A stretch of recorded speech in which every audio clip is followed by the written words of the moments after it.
number one for local news in Ottawa and the Valley. This is City News, now on 101.1 FM and 1310 AM. It's Thursday, September 1st. Good morning. I'm Andrew Boyle. Right now in Ottawa, 10 degrees, 11 in Smiths Falls. Here's what's making news in Ottawa and the Valley. The Kemptville District Hospital has to close their emergency department for 12 hours on a nightly basis.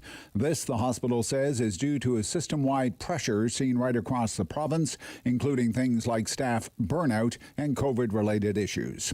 Here's City News reporter Prushka Gobolkista. The hospital says they will be closing the ER until next Monday, and they hope that 24-hour operations can resume by next Tuesday. Now, the hospital suggests that residents living in the Kemptville area who are in need of emergency care can visit other hospitals in the meantime, like Brockville's General Hospital, the Perth and Smiths Falls District Hospital, and even the Queensway Carlton. Now, the Kemptville Hospital is working actively to hire more staff, adding that staff burnout, fatigue, and COVID-related absences are some of the factors putting strain on the department. But for now, they say their main focus is to resume operations as quickly as possible. Pirushka Gopalkista, City News. City News time, 9:01. And now your forecast. Here's meteorologist Jill Taylor. Sun and cloud and cooler temperatures as we mark the 1st of September. Strong wind out of the west-northwest. The high only about 19 degrees. Tonight mainly clear and 9, and then warmer tomorrow after a rather cool morning. Lots of sunshine, the high 28. For today, the high 19. And right now, 10 degrees in Ottawa, 11 in Smiths Falls. Ukraine says a team from the UN Nuclear Agency has arrived on the site of Europe's largest plant to inspect security conditions that force a shutdown of one of the reactors. The team arrived at the plant that has been in the thick of recent fighting between Ukrainian and Russian forces. The company had said earlier today Russian mortar shelling led to the shutdown of one of the reactors by its emergency protection system. An OPP detachment asking for some help to find a missing 59-year-old woman, Sherry Oswald. Last seen in Madoc yesterday. She's described as 5'10" with a slim build. Sherry has blonde hair and uses a cane while walking. Anyone with any information is asked to contact the OPP.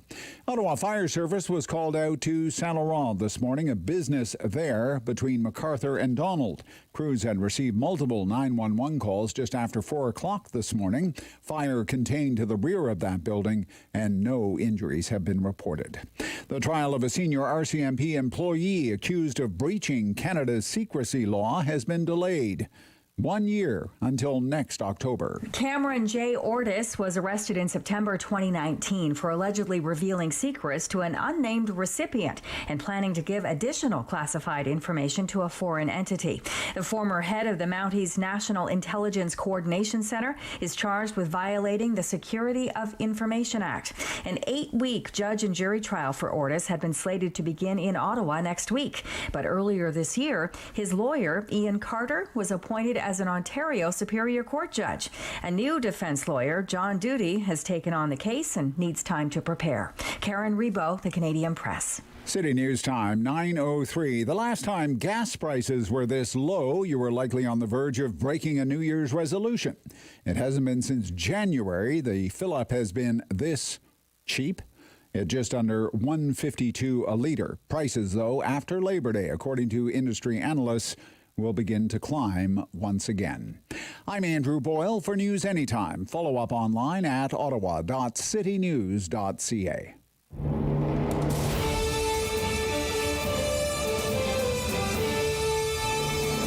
He's got the news and the views.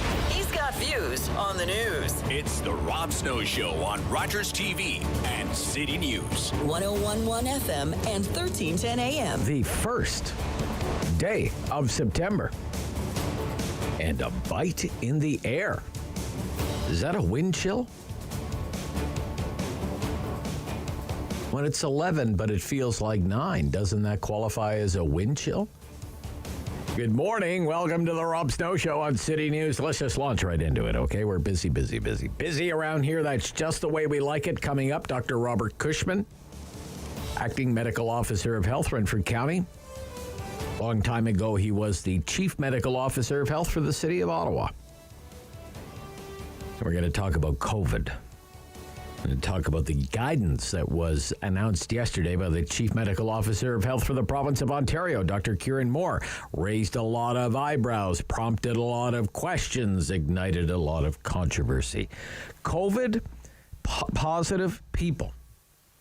You test positive for COVID. COVID positive people can return to work as long as they don't have symptoms and take precautions. I'm still kind of trying to wrap my head around that. I'm sure I'm not the only one, but that's the recommendation from the top doctor in the province of Ontario. COVID positive people can return to work as long as they don't have symptoms. And I'm just thinking, what does that look like? We work in pretty close quarters around here. I don't know about where you work, but it's pretty close quarters here. So say I tested positive for COVID-19 on Monday. As long as I don't have any symptoms, I could get back to work on Tuesday. I guess I'd be good to go. I don't know if my boss would let me come to work.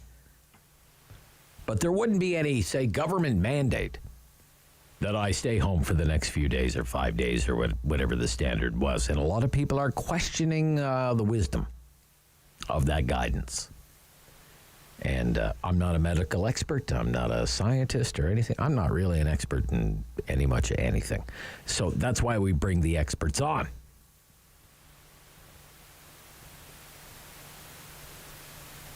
Dr. Cushman has been immersed in public health his whole adult life. So we're going to ask him what he thinks of this advice.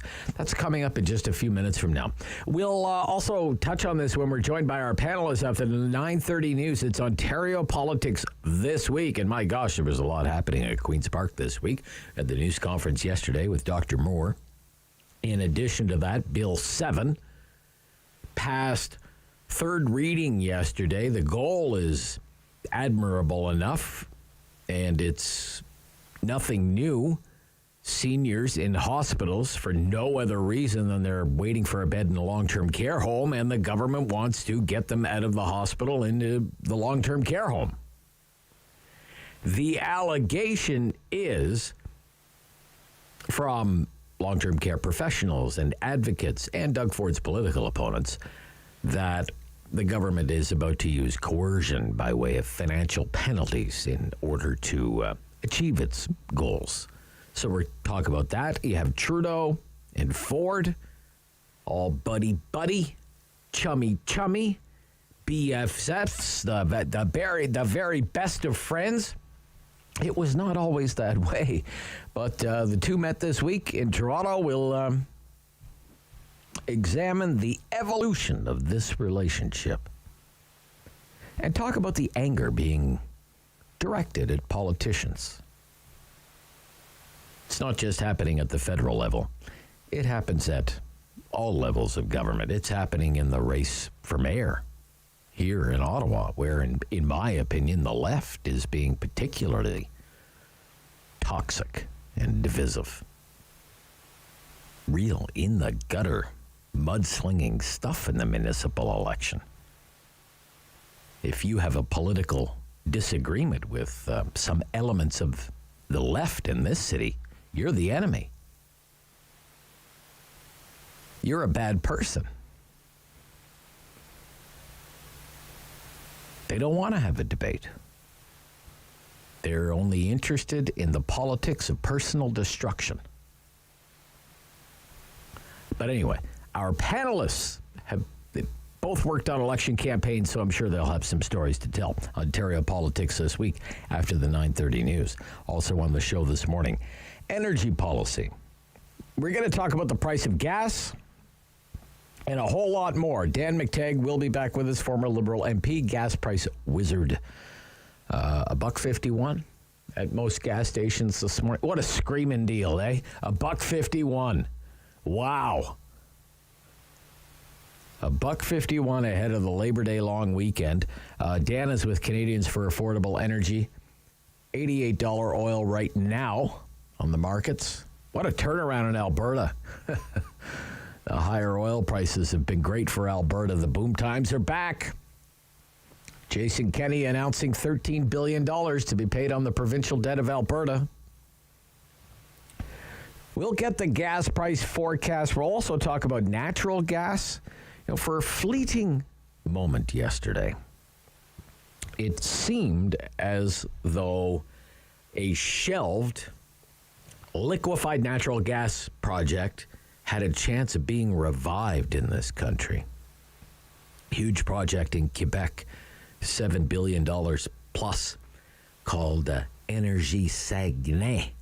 Radio Canada, French language CBC, was reporting that the Legault government was interested in reviving that project and even putting it on the fast track. And that conversations were happening between the federal government and the provincial government. That was the French CBC. Then the English CBC had a report later in the day that there was nothing to it. And had a quote from Premier Legault that basically said, it's never going to happen. Because Quebec will never have any more pipelines. And so I guess that's the end of that. We'll also talk about the energy crisis in Europe. Goodness gracious, it's going to be a tough winter in the UK because of energy bills. New data suggests half of all households in the UK are facing energy poverty. And the UK Institute of Health Equity says a generation of Britons face long-term illness from being cold and poor this winter. We will also do the Talkback Hour. We do it every morning between 10 and 11 o'clock. We take a hot news story or 2 or 3 news stories, and we beat the issues around for an hour. And this morning, it's COVID-19. It's been a long time since we've done a Talkback Hour specifically about COVID-19. Maybe that says something. But we're going to talk about this guidance, get your opinion on this guidance from the Chief Medical Officer of Health for the province of Ontario. Ask you what you think about it. COVID-positive people can return to work as long as they don't have symptoms, is the lead in one of the news stories this morning. Test positive today, go to work tomorrow, as long as you don't have symptoms. As I said, Dr. Cushman coming up, but I'd really like to know your reaction to this. Do you agree? COVID is history?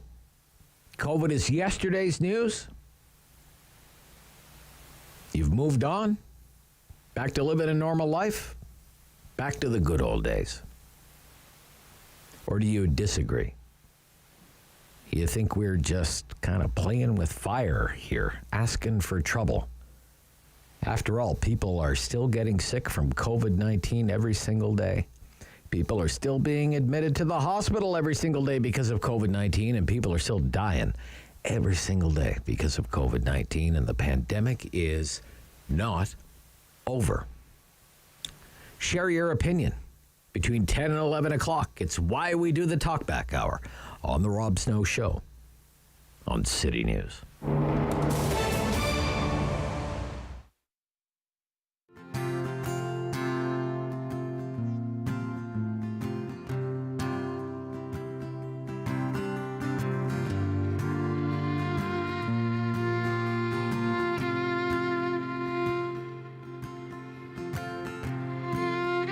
Dear one, we've been waiting for you. And oh, we're thrilled, beside ourselves you arrived. And white coats came in heads held low. And we talked for a bit, and shuffled outside. Closed the curtains, held each other, and we cried.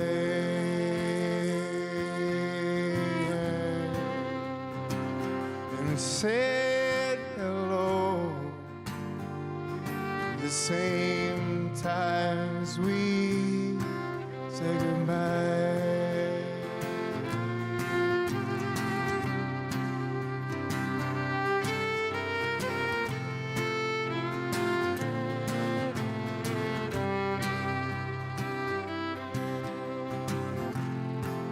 The smallest and wingless, oh, leaving as soon as you'd arrive.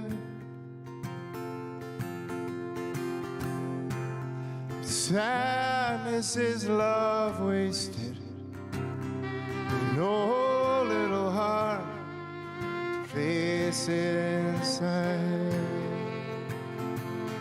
Close the curtains and held each other and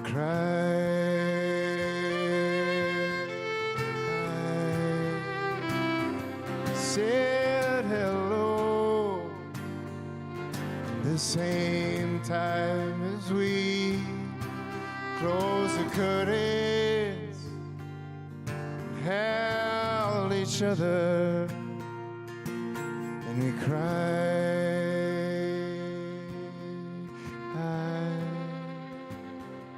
We said hello at the same time as we say goodbye.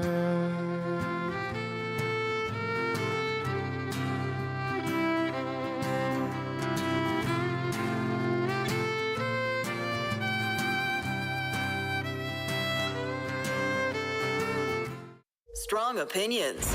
Rob Snow Show returns on Rogers TV and City News. 101.1 FM and 1310 AM. Dr. Robert Cushman is the acting medical officer of health for Renfrew County and District.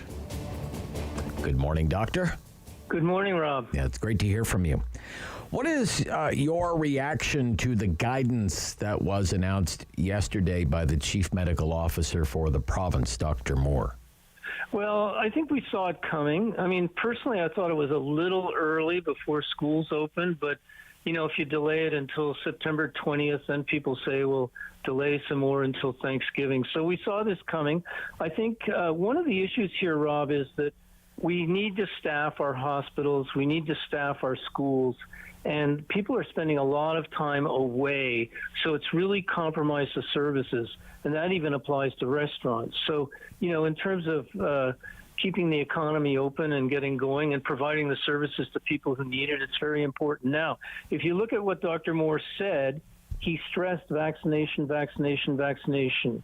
And now boosters are available for the kids. And also we see this new vaccine coming on soon. So this is exciting, but a prospect, but people have to roll up their sleeves. With respect to symptoms, this applies, and he said this it's very right on the mark about this. It doesn't matter if you test positive for COVID or not. If you have symptoms, respiratory symptoms, GI symptoms, stay home until they clear. He was a little vague about what his definition was until they clear. Unfortunately, that's going to be a subjective decision. But also, I thought the other piece about wearing masks for 10 days, and what's really clear is if you've been sick, you've got to be very careful in terms of who you expose, how many people you expose, and what settings you expose them in. I just want to pick up on something that you said, until they clear. So when it comes to any respiratory illness, how would you define clearing of symptoms? It's a great question. I mean, sometimes you see people have a nagging cough for 2 or 3 weeks afterwards. So it's really the acute head cold, fever for sure. Fever is an indication of how contagious you are. But, runny nose and things like this, severe cough. But we do see that people have sort of a post-viral cough, a little bit like asthma, and that I have that problem. It tends to drag on. So again, but if you've got these acute symptoms, head cold, fever, whatnot, runny nose, for sure, make sure they're clear. What is the risk? The example I've been using this morning, let's say I take a rapid test at home and it's positive. but I'm showing no symptoms. Under this guidance, I could go to work the next day. What's the risk of that? That's tricky. These rapid tests, they're all over the map. I think the symptoms are really a better sign of how contagious you are. And again, though, you need to mask, and you need to be very careful if you have tested positive. Okay. And again, you see, Rob, this is the problem. I mean, now, I think you probably heard the Kempville emergency room is closed for Labor Day weekend. Yes. I mean, this is in the evenings and overnight hours. Oh, sorry. Okay. Yeah. But again, this is unprecedented. And secondly, in Renfrew County, we're having big problems in some of our long-term care homes. So what you see is it's the staff that can't serve the residents, the patients, and as I said, maybe even customers in a restaurant. So this is tough. I mean, what he's done is, we may, it's really assessing risk. But if you listen to what Dr. Moore said, he said, look, this community we in Ontario have done a good job. We must continue to do a good job. So get whatever vaccine is now available for you, the next vaccine. Make sure they're up to date. Control your symptoms. We've seen so many examples of people going out and doing things with symptoms. And there's a real emphasis on that. And then the masking for the 10 days. If you have been sick, or you're a contact of someone who's been sick, or, and this is really important, if you might be visiting someone in hospital or in long-term care. Okay, I just want to get some clarification. How worried are you that this guidance could make the staffing shortage in healthcare worse? Very good point. I think it's a calculated risk. I think right now we're seeing that the rules are too stringent, so we're suffering because we don't have the staff. Now, whether this adds to that because we see more disease, it's a bit of a gamble, and I understand that. Okay. We did really well at getting the first 2 doses. You would agree, right? Exactly. 90+%. And in your area, one of the highest vaccination rates. Very well done. They did their part. But then along came the 3rd dose, and a lot of people didn't get the 3rd dose, let alone the 4th dose. Why do you think that is? Well, it's just apathy. People thought, if you had told me 2 years ago that we need these ongoing doses all the time, I guess I would have thought about the flu where we need one every year. But with the mutations of COVID and Omicron, it's required basically a shot every 6 months. So this is everyone's fed up. There's apathy building for this. But I think we need to call on the community to do everything we can to get through this. And also part of that is respecting other people's choices. People who want to, I'm wearing a mask in a public place like a grocery store. Okay. And also if families want their kids to wear a mask in the school. Okay. Tolerance and respect. Yes. Consideration for your neighbors and exactly whatnot, right? Yes. Okay.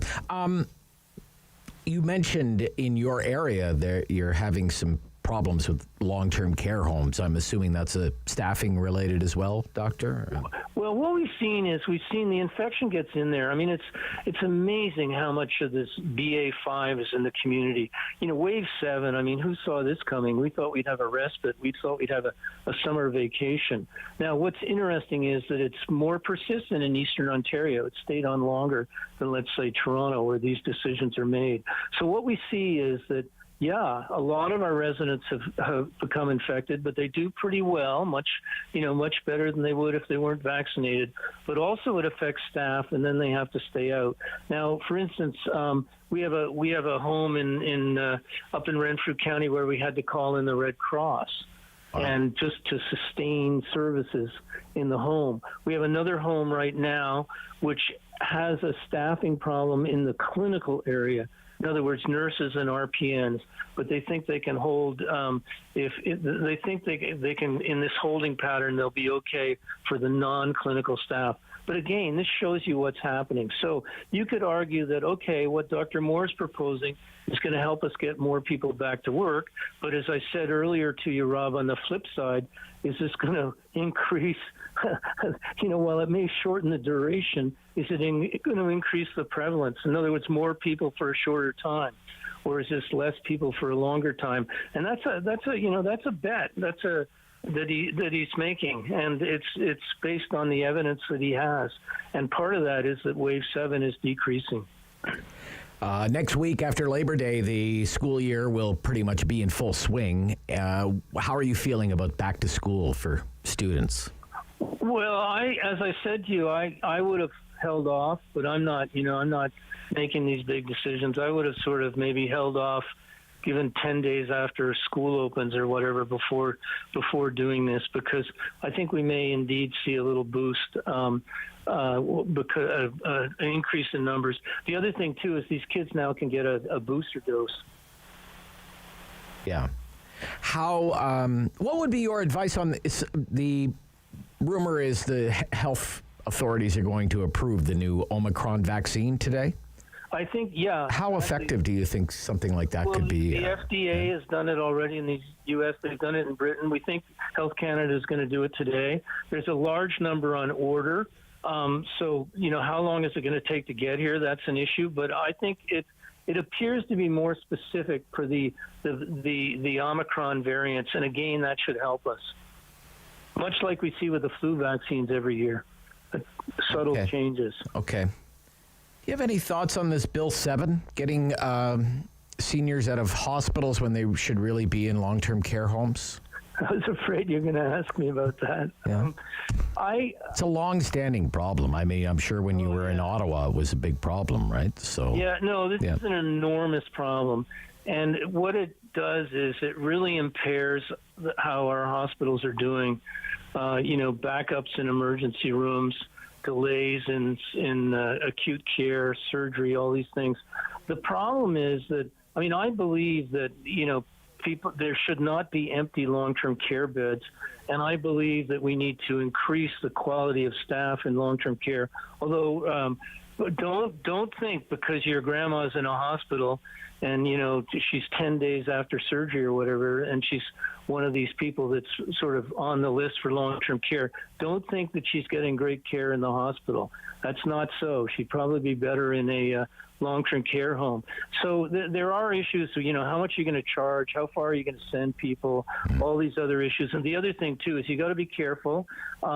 It may be that you need a gerontologist to really assess whether this person is long-term care home ready and doesn't need acute hospital care, because if you leave that up to a surgeon or intensivist, you may get a bias reflecting what they're trying to do. Okay, thank you, Dr. Cushman. Always My great, pleasure. sir. Bye-bye. Bye. Dr. Robert Cushman, Renfrew County Medical Officer of Health. The news next on City News.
one for local news in Ottawa and the Valley. This is City News, now on 101.1 FM and 1310 AM. It's Thursday, September 1st. Good morning. I'm Andrew Boyle. Right now in Ottawa and in Smiths Falls, 12 degrees. Here's what's making news this hour. Kemptville District Hospital reducing hours at its emergency room. This begins on Monday evening. That ER will be closed for the next week every evening and overnight.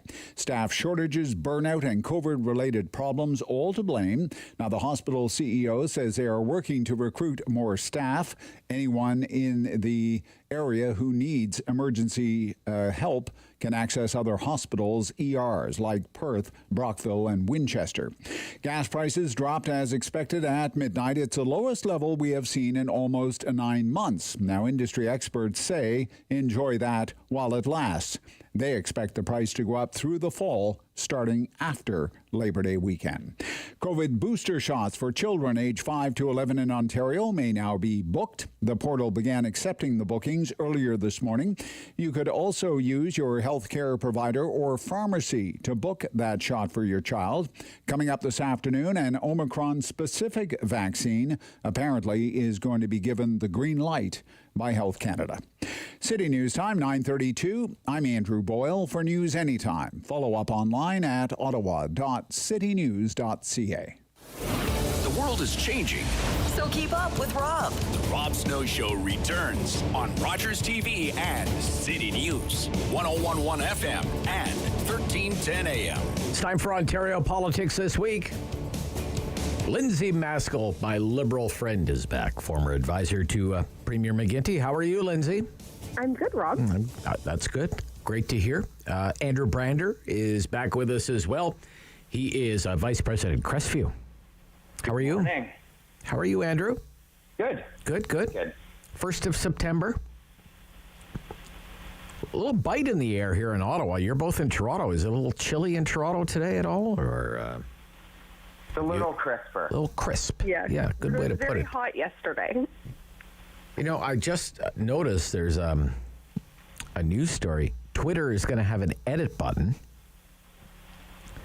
but you have to subscribe to it for $4.99 a month, and it's only available to the people with the special people with the check mark next to their account. And I follow both of you on Twitter, so you wouldn't even qualify, Andrew.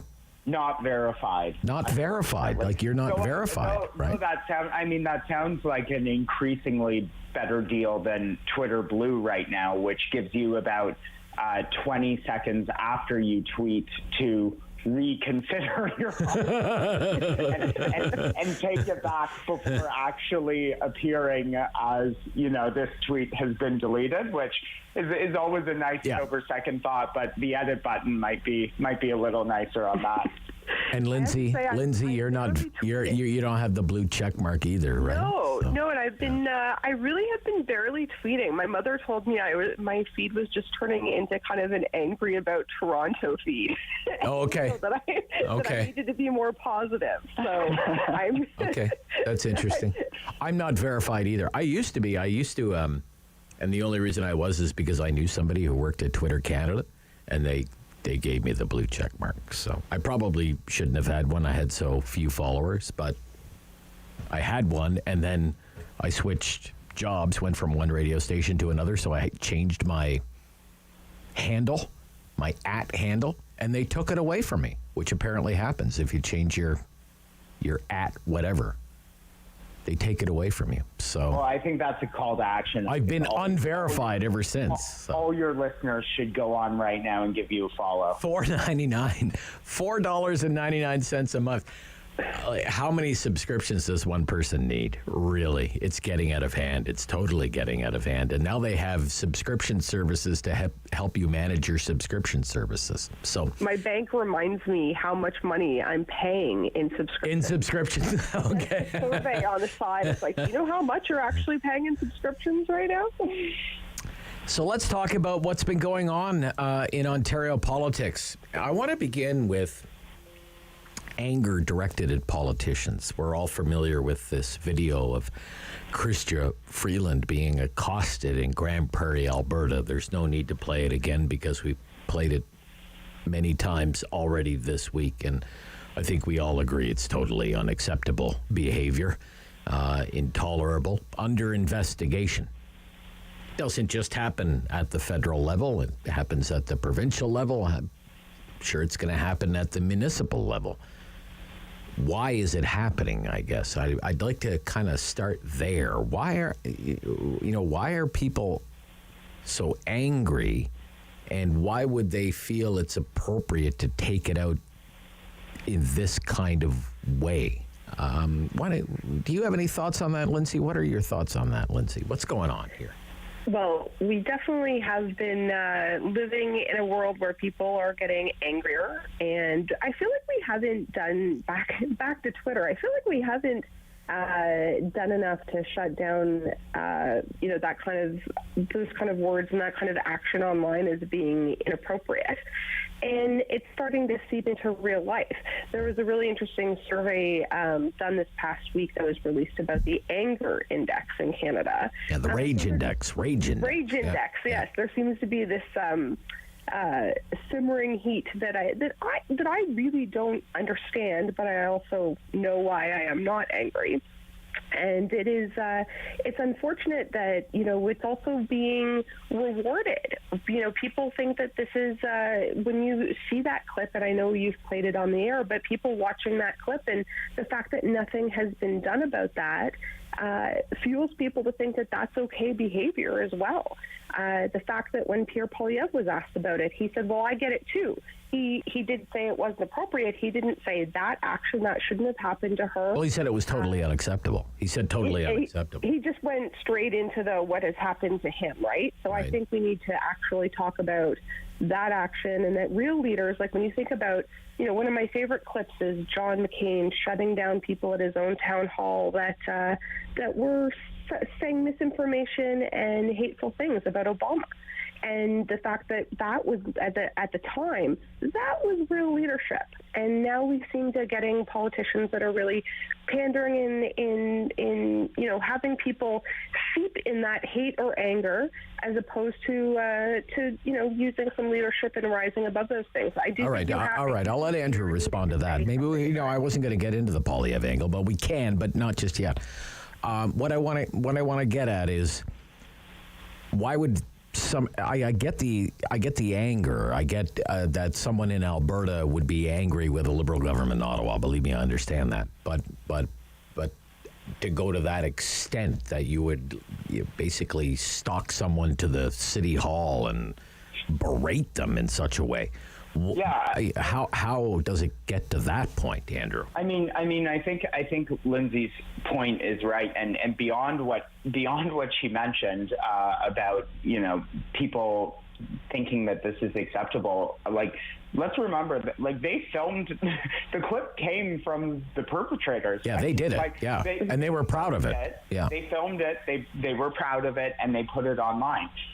So, look, there is, and I will say, obviously, completely not acceptable. And there is a recognition, I think, amongst those who seek political office to expect a certain amount of ugly, and that's not to say that, again, that's acceptable.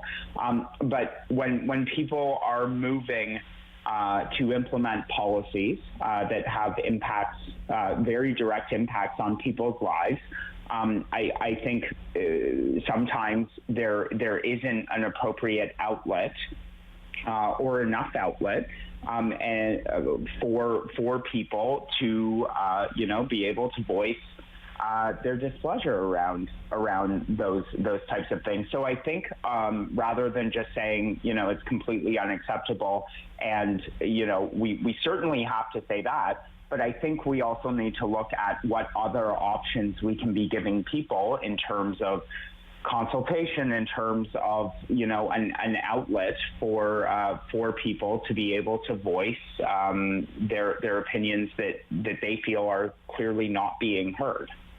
Okay. Let's, Lindsay brought it up. Polyev asked about it when he was in Victoria by a news reporter. And this was his response. Play that, Noah. Well, it's absolutely unacceptable, and I can relate, of course, because I've been the subject of so much online harassment and abuse. My wife has received so much horrific material directly to her social media account that we've had to hire a private security firm to protect our family against all of that abuse. So unfortunately, this is all too common and all too long-standing. We have to put an end to it and demand that everybody treat other Canadians with respect when we debate political ideas. Okay. Unacceptable, too common, need to put an end to it. What's wrong with that response? I don't think he actually said that should not have happened to her. He turned it on what has happened to himself, right? And the back part of his statement, I have full respect for that. I just think that he didn't address that issue in specific and said, like to him, he thinks the radical left are doing that to him too. So he made it about him.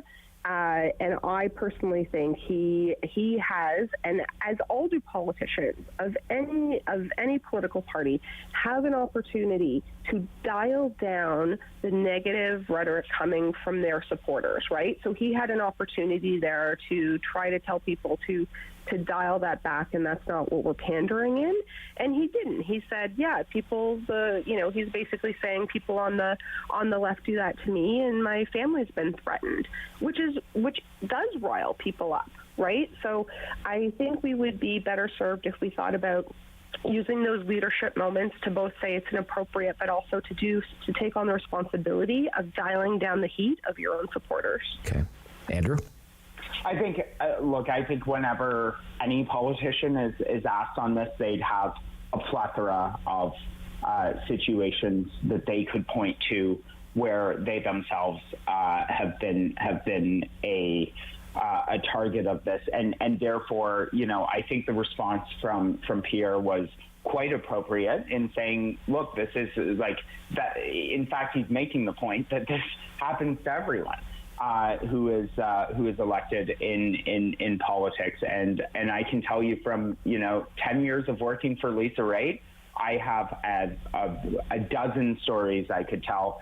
We could talk for an hour about that, but I think that further makes the point that this is unacceptable regardless of partisan stripe. Okay, so with that, given how toxic things can be, how divisive things can be, maybe it's good that Trudeau meets Ford. Then, what do you think? It's kind of strange. I mean, these a few years ago, it was like Ford was just Beelzebub. I mean, for Mr. Trudeau, during the 2019 election, it was like every election stop. Ford, Doug Ford this, Doug Ford that. He was the big bad guy, Doug Ford. And it wasn't all that long ago that the Ontario PCs were running ads blaming Trudeau for everything that was going wrong in the country when it came to COVID-19. And now they get together and it's all buddy-buddy and all chummy-chummy. What are both sides getting out of this relationship here as it evolves? Lindsay Maskell. Well, for Doug Ford, a majority government, right?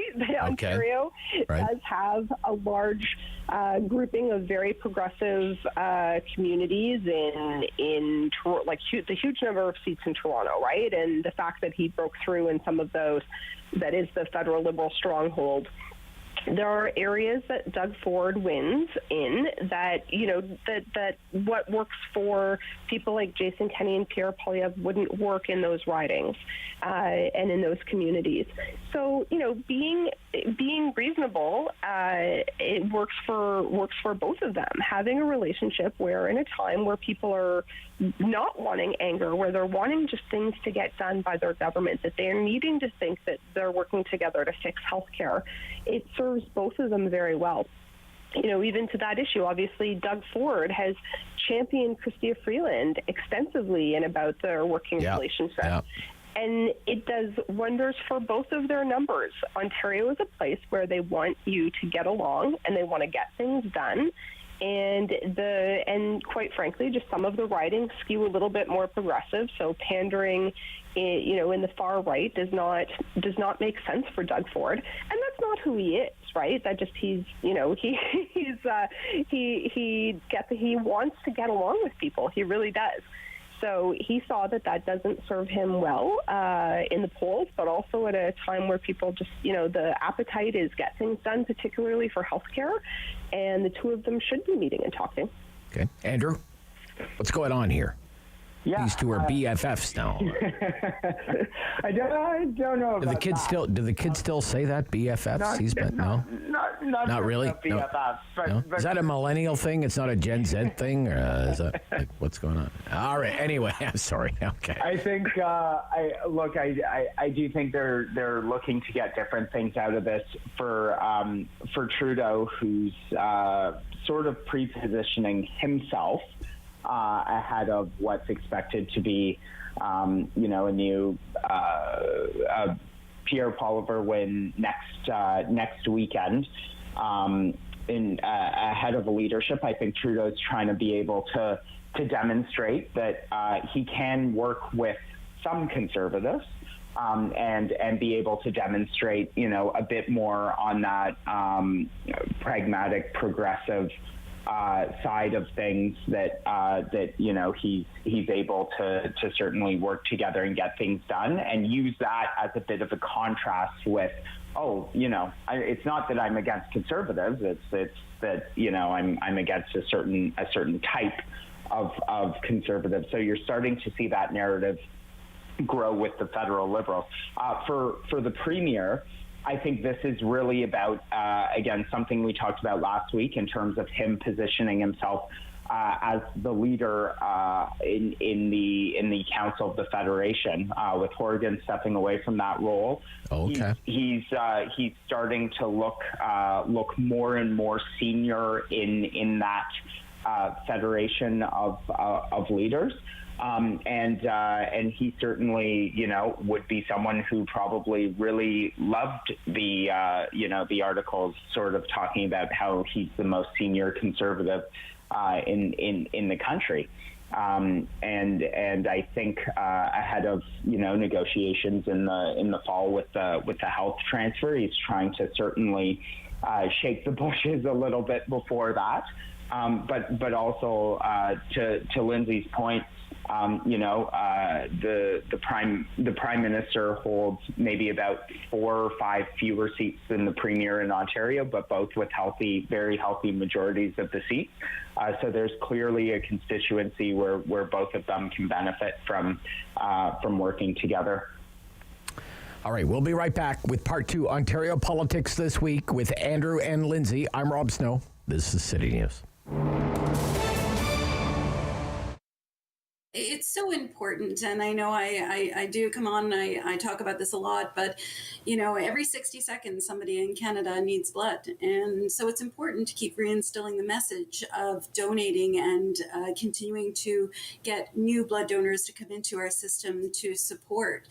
We have 1 in 2 Canadians who are in need of blood at any given time, but only 1 in 81 people actually donate. So we need to improve those statistics. Yeah, and helping to improve those statistics, you guys are always coming up with new campaigns, and you've got a new campaign now. Tell me about the campaign. Absolutely. Yeah, no, I'm happy to. It's kind of about Canadians. We sacrifice everything for people we know and for people we don't. Canadians show up for other Canadians, and we do this out of the goodness of our heart. And right now, especially right now, through the pandemic and, the winter months and the snowstorms, we've had a lot of canceled appointments. We've had, a decline in the number of people who are able to show up for their appointments. And right now, what we really need is for everybody who's eligible to hear the call to show up for patients. So patients in Canada need blood. we want you to show up. We want you to say we're here for you. And with currently only 4% of Canadians who donate blood, we want more people to show up and improve those numbers and really make sure that the hospital patients are comfortable and that they know that blood will always be there for them when and where they need it. Yeah, and Jan, you mentioned the pandemic, right? And that probably, as you said, had it's one of the biggest reasons why people perhaps have stopped. But you do have health and safety protocols, and we want to encourage people and let them know that those health and safety protocols remain in place. Let's talk a little bit about those. Absolutely. Well, first of all, our workforce, our volunteers, everybody who works within the blood donor clinic is fully vaccinated. And we have many wellness procedures throughout, step by step. If you donated through the pandemic, you'll notice the distancing, you'll notice the wellness stations, the health checks at the front end, some more eligibility criteria, as you can imagine. But all of it is just to make sure that the experience itself is safe and reliable. And now we need people to come in and go through that process with us so that the end outcome, again, is that lovely unit of blood going to a hospital somewhere to help a patient.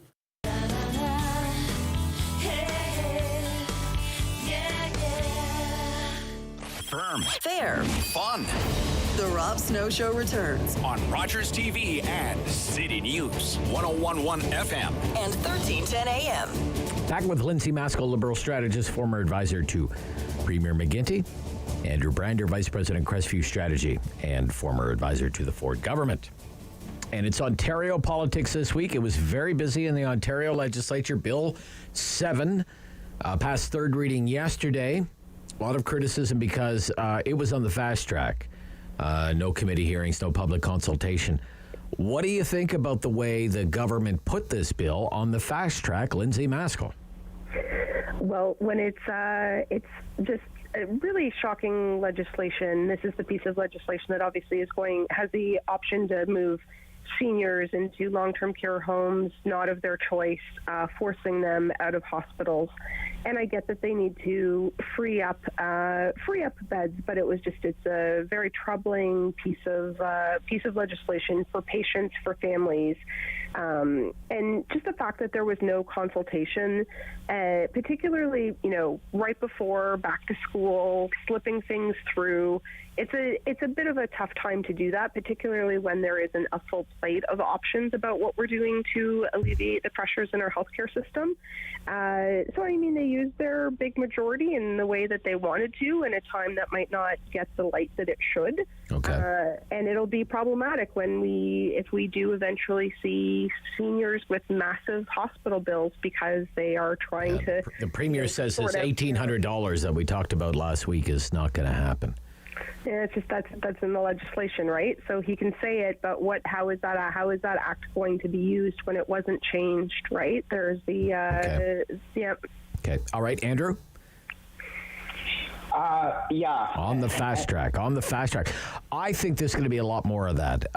We've talked in the past about how I think in politics now, especially if you have a big majority government, incrementalism is dead. The clock is ticking. You only have so much time to really ram through your agenda before things can kind of get stuck in the mud. Yeah. So I think, if I think about how the Ford government operated when it won its first mandate, it was like boom, boom, boom, boom, boom, boom, boom. And then things kind of went awry after that. And maybe it's learned from the first time around. Maybe it'll be more focused in the second term. But I still think it's like they have things they want to do and they want to do them right out of the gate here. So yeah, and I think part of that is the urgency that we're seeing in response to obviously the demands of the hospitals on this bill. We could get into obviously what I think is wrong with Bill 7, but from a tactical standpoint.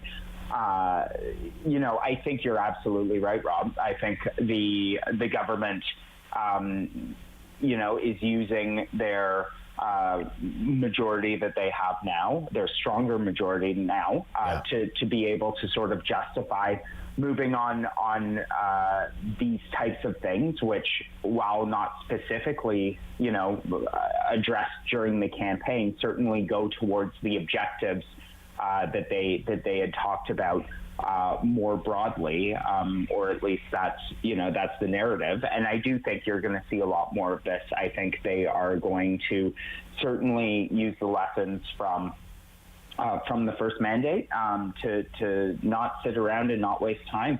And with ERs posting weekend closures, as you led your newscast off with, there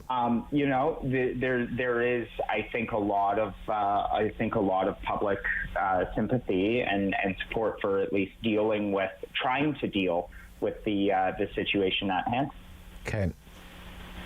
We only have about 90 seconds left, so we don't really have a lot of time to get into what Dr. Moore talked about. And I'm going to talk a lot about it in the next hour anyway, and we'll have some experts on in the final hour of the show. So let me ask you, here in Ottawa, we're starting to get some fireworks in our mayor's race, and in the Twitter sphere, it's particularly salty. Your mayor's race in Toronto seems rather dull by comparison. Very sleepy. Very sleepy? Really? Like, is this just going to be sort of a Tory coronation, third term? Yeah, we were lulled into boredom.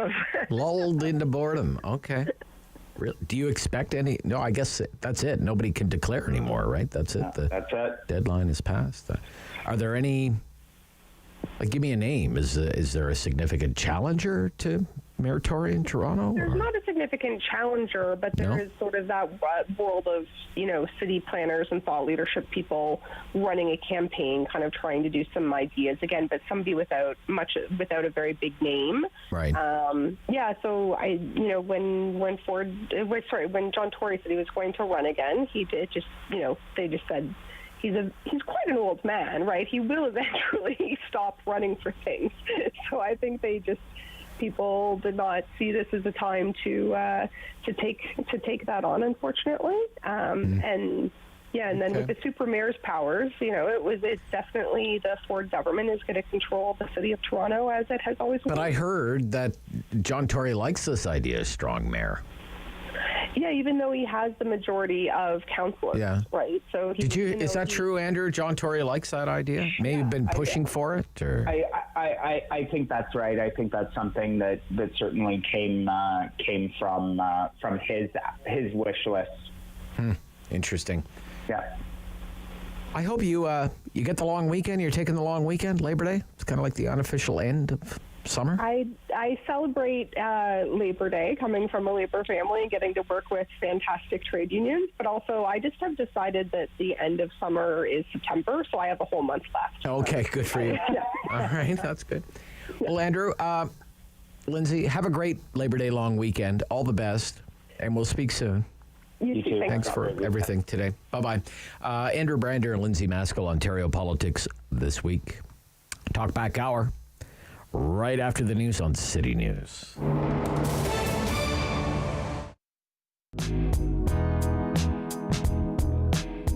The Calgary Stampede is a world-renowned festival celebrating wrangling, bull riding, and everything cowboy. But did you know that many people credit its origins to a Black Canadian? Take a minute to meet John Ware. The word cowboy has racist roots. Before the American Civil War, white ranchers were called cowhands, but the enslaved black men and women working alongside them were actually referred to as cowboys to infantilize and disrespect black ranchers. The legend of cowboy John Ware is full of impressive feats and awe-inspiring skill, including the ability to train even the wildest broncos and easily hold a horse on its back.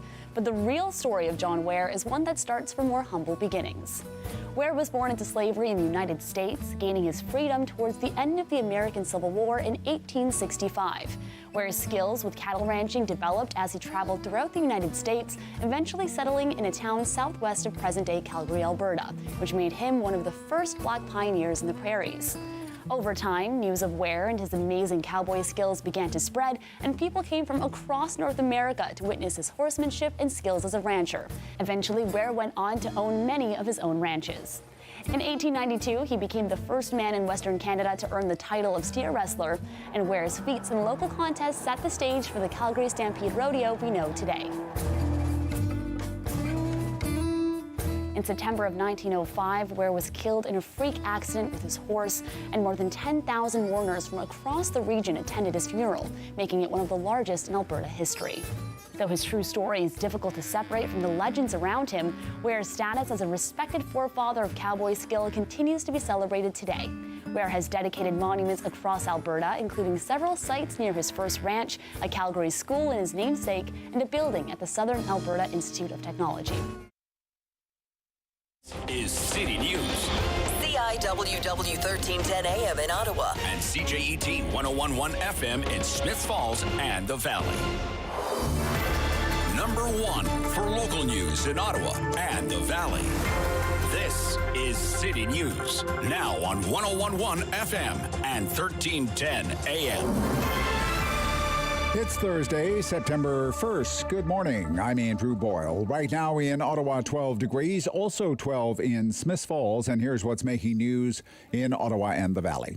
Canada now has its first vaccine that specifically targets the Omicron variant of COVID-19. Health Canada's approval was to come this afternoon, but the green light has been given now. We get the details from City News Parliament Hill reporter Cormac McSweeney. The official approval is now in. On the Health Canada website, the regulator says Moderna's Spikevax bivalent vaccine, which targets the Omicron variant, is safe for use in adults 18 years and older, and the booster shot should be given at least 4 months after a primary series of the main COVID vaccine.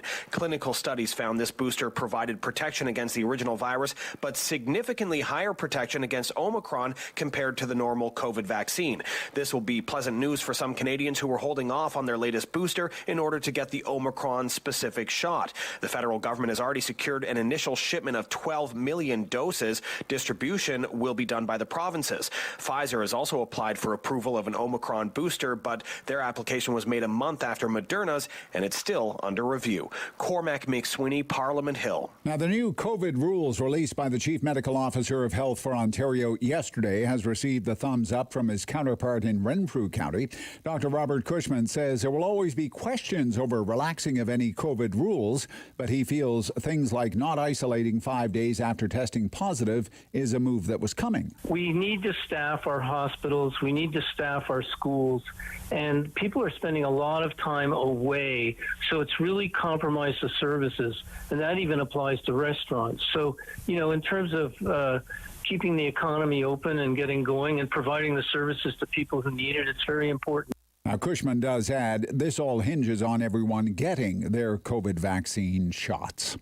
City News time, 10:03. Now your forecast. Here's meteorologist Jill Taylor. Sun and cloud and cooler temperatures as we mark the 1st of September. Strong wind out of the west-northwest. The high only about 19 degrees. Tonight mainly clear and 9, and then warmer tomorrow after a rather cool morning. Lots of sunshine. The high 28. For today, the high 19. And right now in Ottawa and in Smiths Falls, it's 12 degrees.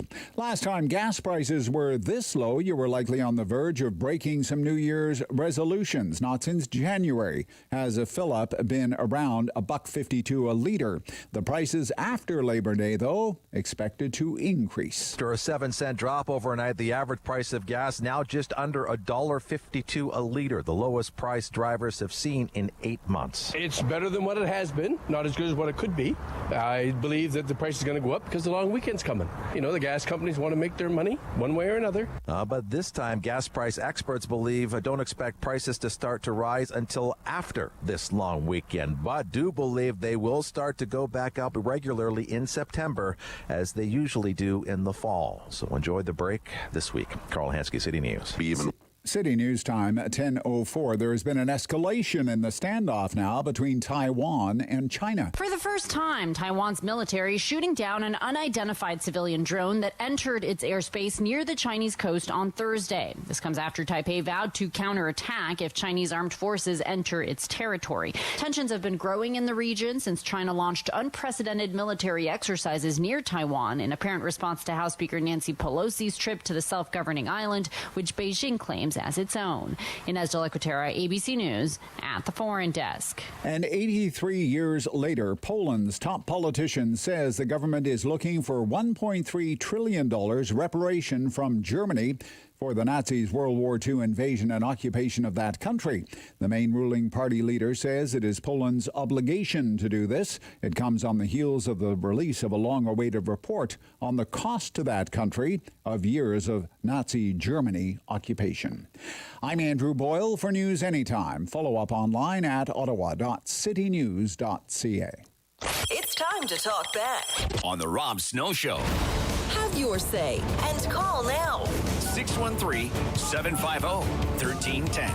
COVID positive people can return to work as long as they don't have symptoms and take precautions.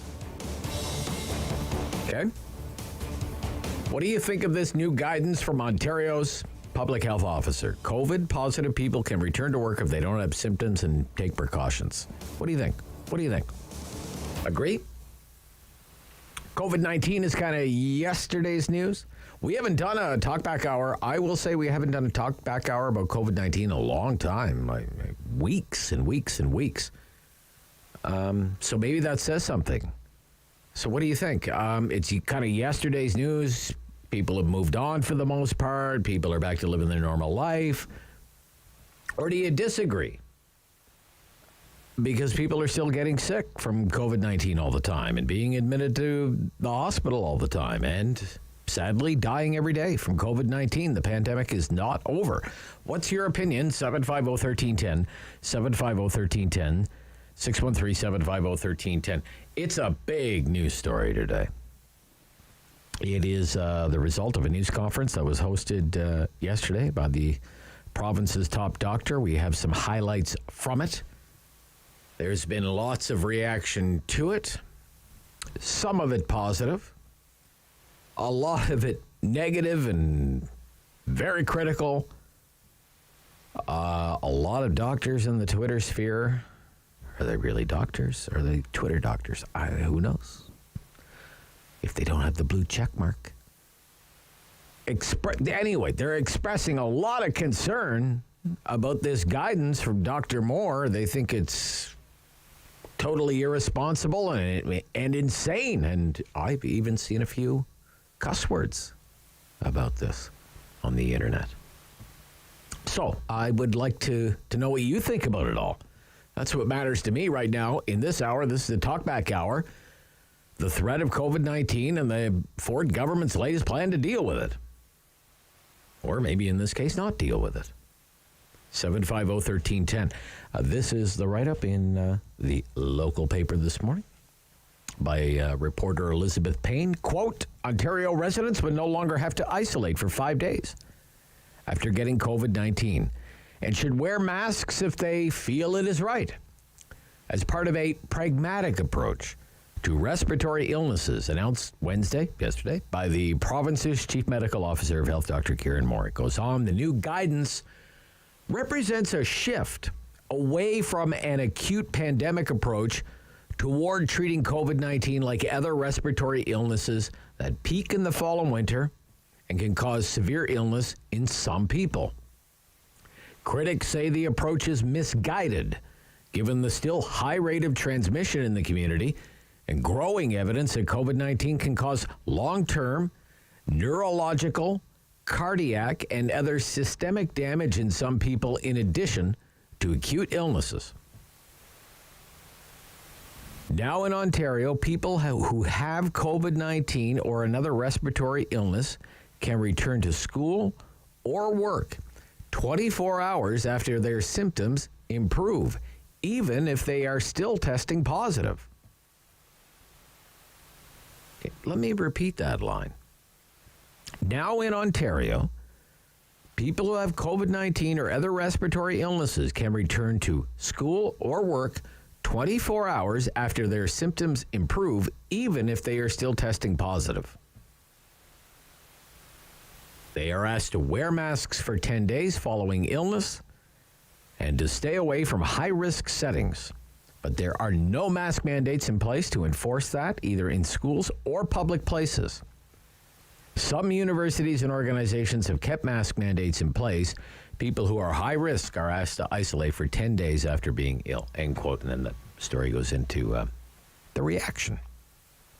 The reaction. This is the guidance that was announced yesterday by Dr. Moore. If you have symptoms of any respiratory illness, stay home until symptoms have improved for at least 24 hours. Stay home for at least 24 hours. If you have a fever, stay home until the fever is completely gone. If you have gastrointestinal symptoms, stay home until those symptoms have improved for at least 48 hours. After isolating at home, wear a mask in public for 10 days since the onset of symptoms. If sick, avoid non-essential visits to vulnerable or older people for a full 10 days starting the day after symptoms appear, including visits to high-risk settings such as long-term care homes and hospitals. And if you're in the same household as someone who is sick or tested positive for COVID-19, mask in public spaces even if you feel better. And avoid vulnerable individuals and settings for 10 days after exposure. Isolate immediately if you develop symptoms. All outlined by Dr. Moore yesterday. So what do you think, ladies and gentlemen? This is why we do the Talk Back Hour. Is this the right course of action right now, given where we are with COVID-19, our experiences with COVID-19? Or is this the wrong direction, given the prevalence of the virus in the community right now? Love to hear from you. Lines available. What do we have here? Can I speak to one of the callers, please?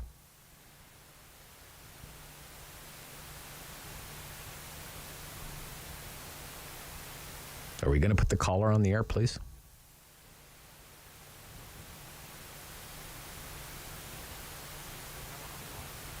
There's nobody there. Okay. All right.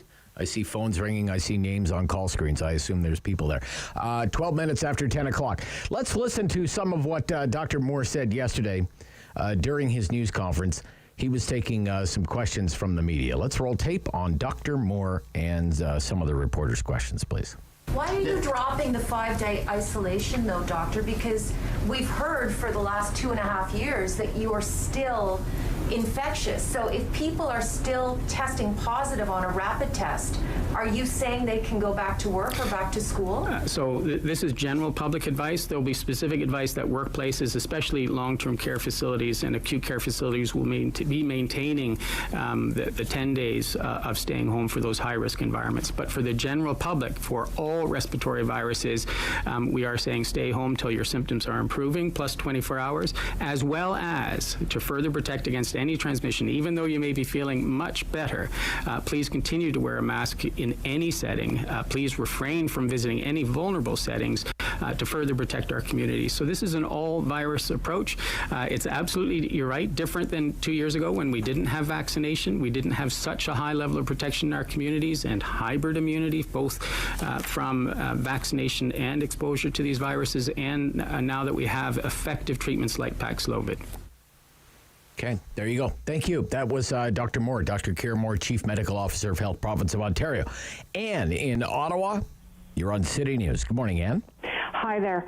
I have sort of a different perspective because, to my amazement, I guess, I got COVID about a month ago. Right. And so, I'm not so afraid of it anymore. Not that I'm a menace to society, but literally, because I've gotten all my vaccinations up to the fourth one, the second booster. Yep. And it was kind of like a bad cold. Yeah. A short bad cold, too, because I had fever and chills for about a day and a half where I felt like I had to lie down, and I tested myself, and I was indeed positive, so I stayed home. Okay. And then after that, it was just an annoying, stupid cold where I was sneezing, blowing my nose, but I never had that missing my sense of taste or smell. Was happy to lose a few pounds in the process. Right.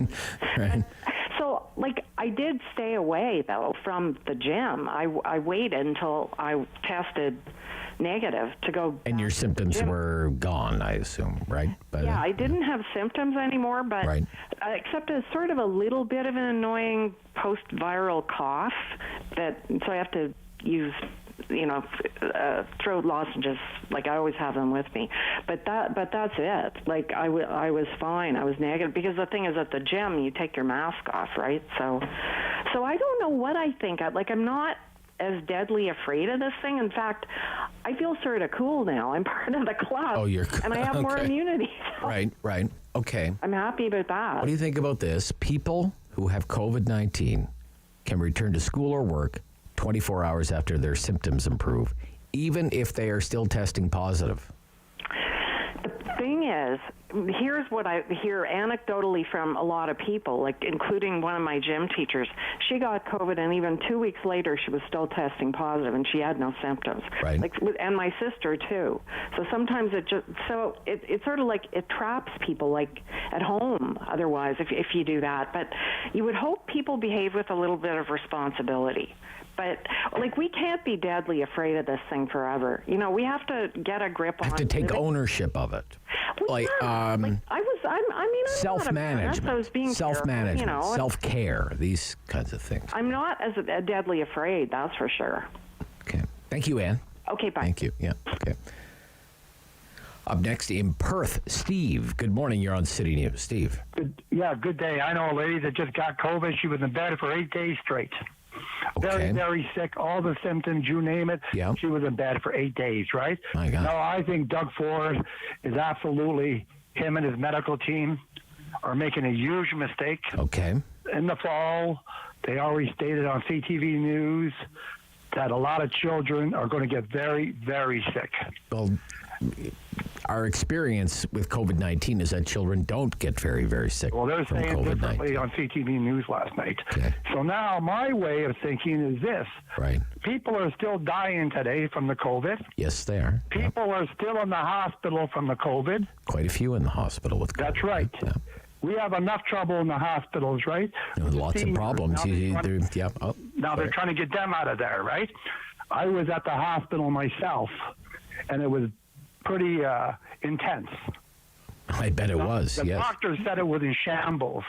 And then we hear on the news that Mr. Doug Ford will give money to the medical people. He will not give more money to doctors, nurses. He's stalling. Well, there's Bill 124. There's Bill 124 is in effect. I don't want to get all wandering all over the place here, Steve. But anyways, what I want to ask you is, look, this is in the newspaper today. People who have COVID-19 or another respiratory illness can return to school or work 24 hours after their symptoms improve, even if they are still testing positive. That's absolutely crazy. Crazy. Okay, thank you. I think it's crazy. Thank you, Steve. Absolutely crazy, Steve says. All right, 750-1310. 3 lines available. It's the Talkback Hour. Another one on September 1st of 2022. Another Talkback Hour about COVID-19 on City News. The Center of Excellence in Frailty-Informed Care at Pearly Health conducts applied research that focuses on the development of best practices. And really, the goal of the Center of Excellence is to optimize care and quality of life for older adults living with frailty. Well, yeah, and that comes to the latest research when it comes to adults living with frailty, older adults, as you said. What is some of the latest research that you've seen? Yeah, so we're really proud of a recent study that's coming out of the Center of Excellence focusing on our CME Understanding Frailty Together program. So CME is an approach to caring for older adults living with frailty, and it really focuses on the assessment and management of frailty in long-term care. So what's really unique about the program is that it was developed in long-term care and it's designed for long-term care. it really focuses on early and transparent communication with families and with residents, so that they really have a good understanding of the health status of their loved one, and then can make decisions about their care and their future goals of care in that context of frailty, understanding what those risks are of a particular intervention or course of treatment. Danielle, when we say frailty, what exactly do we mean by that? Yeah, so frailty is a medical condition. It leads to a decline in function and health. And people that are more severely frail are more susceptible to large declines in their health. So if they do suffer from a minor illness, they're less able to cope with that illness, and they're more subject to rapid declines in their overall health. When it comes to sort of interventions, you know, I guess there's some are more invasive, some are less invasive. I know you're obviously, you know, looking at the less invasive, but what exactly do we mean by that? Like, can you give us an idea of some of those invasive interventions that we've seen in the past? Yeah, so the CME program revolves around, again, assessing the risks of particular interventions. So someone who is frail, let's say, and has a fall, you know, one of the courses of treatment could be going to the hospital. But someone who's very frail needs to understand, and their families need to understand, what the implications of going to the hospital could be for someone who has that level of frailty. So the CME program helps them understand those risks and take into account really their values and their preferences and their goals of care to help them make the best decision for them.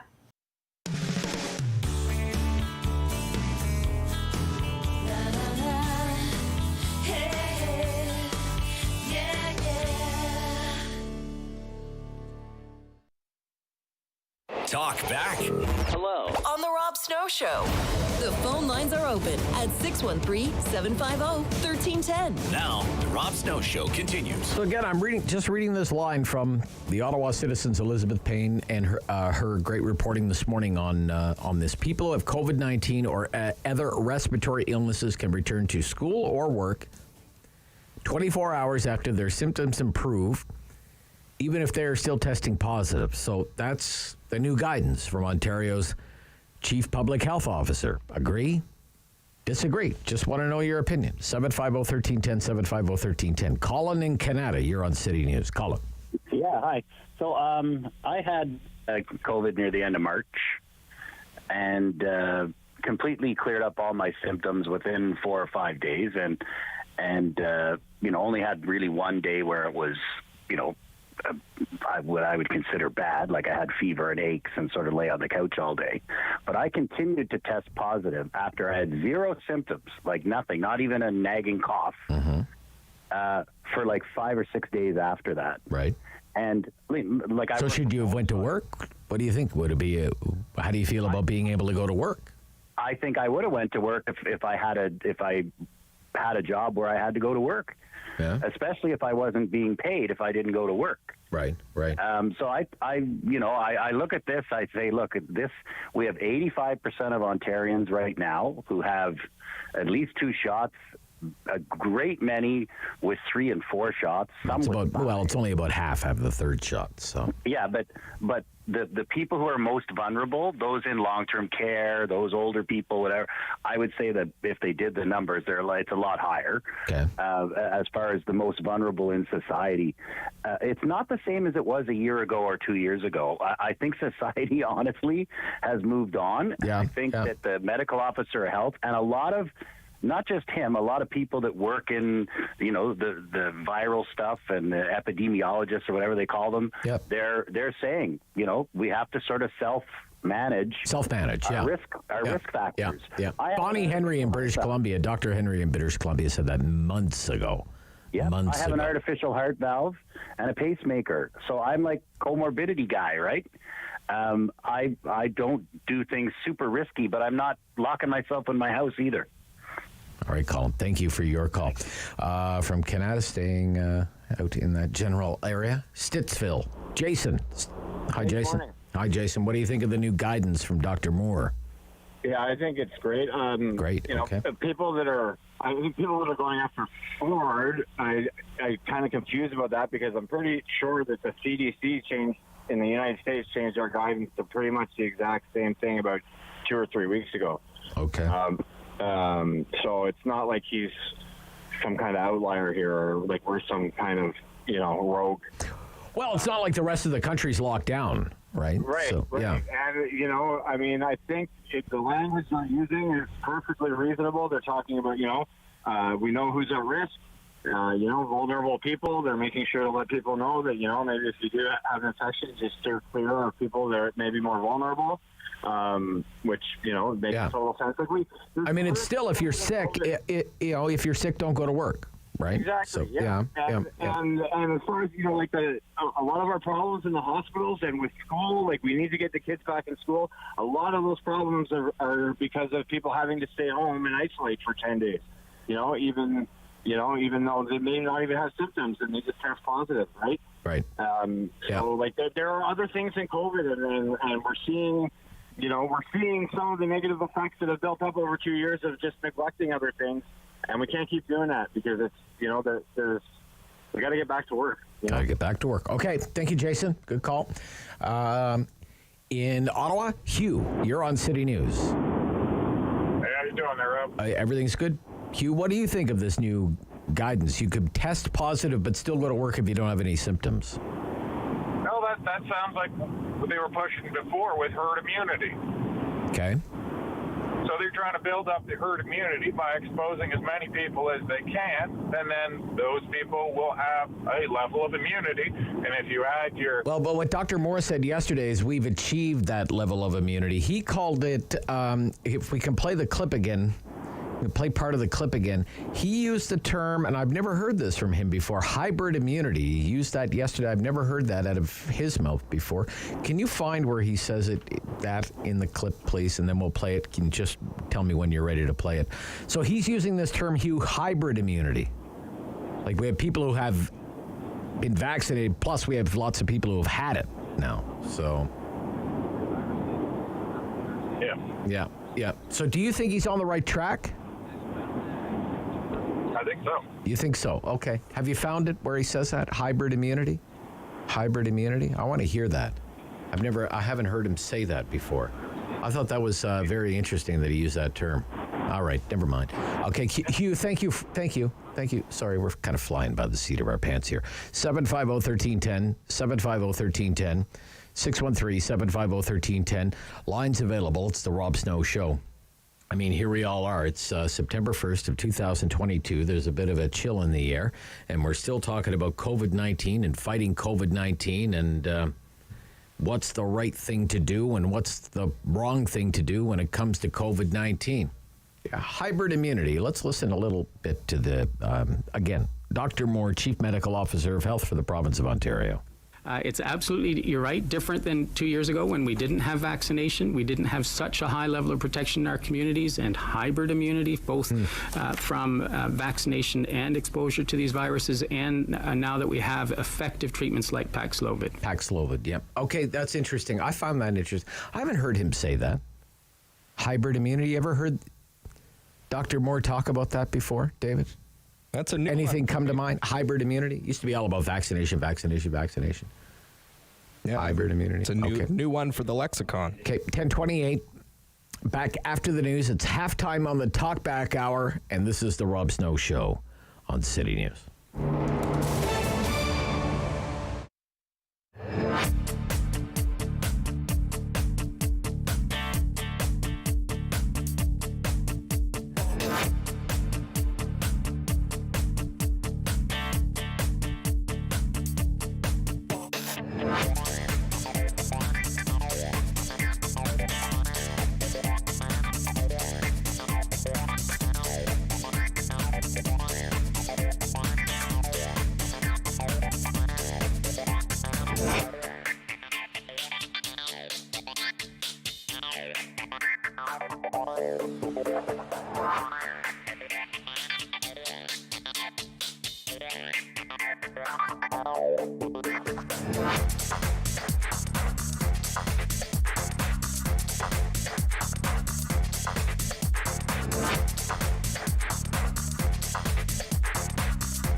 101 for local news in Ottawa and the Valley.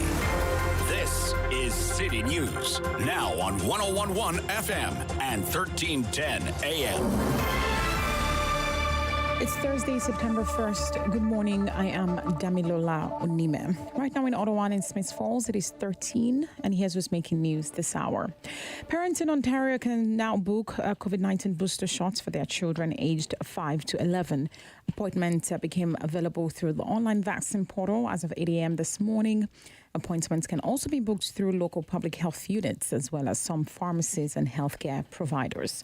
Meanwhile, Health Canada has approved the new Spikevax bivalent vaccine. The agency says the new mRNA-based vaccine is indicated as a booster dose for the prevention of COVID-19. The proposed dosing regimen is an interval of at least 4 months after a primary series of shots or a previous booster dose in people 18 years or older. Moderna says it will supply Canada with 12 million doses of the Omicron-targeted vaccine. RBC researchers are calling for a reset of Canada's immigration process in order to keep talented international students in the country and fill key labor shortages. In their report for RBC Thought Leadership, researchers say the path from becoming an international student to a permanent resident in Canada is not a straight one. Lead researcher Ben Richardson says one of the issues is that study permit holders can only work 20 hours off campus per week. Richardson says there's a case to allow international students to get more Canadian work experience in their field so they have a better chance of getting a job after graduating. City News time is 10:31. I am Damilola Onime. For news anytime, follow up online at ottawa.citynews.ca. It's time to talk back On the Rob Snow Show. Have your say and call now. 613-750-1310. COVID-19 is the topic for the Talkback Hour this morning. And the new guidance from Dr. Moore is outlined yesterday. Lots of questions about it. I guess I'm just wondering, let's say someone you work with tests positive on a Monday. They wake up on Tuesday, take another test. It's still positive, but they feel fine. They have no symptoms. Would you be okay if that person came into work and sat next to you for the workday? Even if they had just tested positive, say that morning before they came into work, what do you think? Just had a positive COVID-19 test. Would you be okay with that? Or do you think that's kind of crazy? 750-1310. Some people have said, that's crazy, that's insane. And some people are perfectly fine with it. I do wonder how employers are going to handle this. I'm wondering how the company I work for is going to handle it. Around here we've been very cautious. I don't know if my boss is going to be okay with this kind of guidance. Test positive on Monday. Take a test on Tuesday, still positive. But if you feel okay, you can go to work anyway. I don't know, but that's what the guidance says. Think about where you work. Do you want to be working next to someone, maybe in close quarters, who had tested positive for COVID-19 an hour before they started working with you? Even if they feel fine. I don't know. I'm no expert. I'm no doctor. Dr. Moore's the doctor. He's the top doctor in the province, and I suppose I just have to put my faith in his advice. Maybe I've just become conditioned to being super cautious when it comes to COVID workplace protocols because it's been more than 2 years of this stuff, and maybe it takes time to wear off. When I first saw that yesterday, my first reaction was, wow, that's really loosening things up. That was my first reaction. But from the sounds of it, Dr. Moore is saying, have to learn to live with it. We have to take personal ownership of it, personal responsibility for COVID-19. We have to manage it ourselves. If you're sick, stay home. If you have symptoms, stay home. If you have a fever, stay home. If you're in a high-risk setting or meeting vulnerable people, wear a mask. But I guess my big takeaway would be the days of the government using the blunt instrument of mandates, at least in Ontario, those days seem to be over. Should they be over? I guess that is my question for you this morning. In Richmond, Kevin, good morning. You're on City News. The mandates and the COVID-19 tests, when it comes back to going back to work, people just got to realize that there are false positives going on. Sure, yeah. Like, put that damn test in the water, and it's going to come back positive. Put it in your can of pop. It's going to come back positive. Yeah, I don't know about that. So, like the false positives, what, you're going to stay home because you keep getting... Well, they're not as accurate as the other type of test, like a test done in a lab, right, by a health professional. A lobotomy test. Anyway, burn the mask. We should all have a huge bonfire. All right. Yeah, I don't want to talk to you anymore. I know who you are. I don't want to talk to you, really, ever. Rodney in Ottawa. Rodney. Yeah. Hi, Rodney. What do you think? People who have COVID-19 can return to work or school 24 hours after their symptoms improve, even if they're still testing positive. What do you think about that? Right off the bat, I think that just sort of leaves a lot of confusion. Confusion, okay. Yeah, and in the last couple of years, I've seen a lot of confused people sort of out in the grocery stores because, when we had mask mandates, it wasn't over 50% of people that put like a big effort into the mask mandates. And then if we go right now, we look at Ottawa Public Health guidelines, the big recommendation all summer has been wear a mask, even outdoors in crowded spaces, in indoor crowded spaces. And I just haven't been to the right grocery store. It's right. 10, 20, maybe. Do you wear a mask? Yeah, I do. You do? Yeah. And, maybe sometimes you get, 30%, So, hey, and then here's the another comment. 85% of people have had a vaccine. Yeah. I'm going to ask you. Two vaccines, yeah. Two vaccines. Yeah. When did they have it, and how long is the vaccine good for? Did they have 2 shots 2 years ago? And are you going to sit down on the bus? Well, it wouldn't have been 2 years ago because they weren't available until, not even a year ago, or about a year ago, I guess. A year and a half, whenever we started getting them type thing, I'm also... a little more than a year ago, yeah.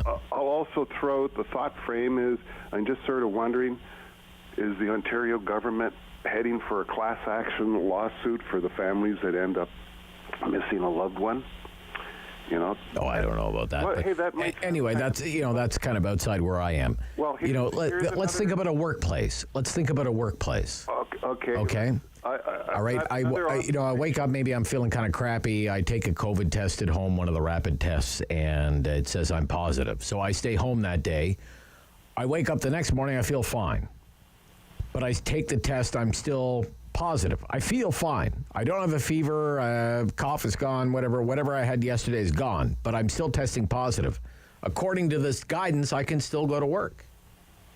And we'll take a public figure like President Biden. He tested positive, he tested negative, he tested positive. Right. Yeah. Here's another area of observation that I've had.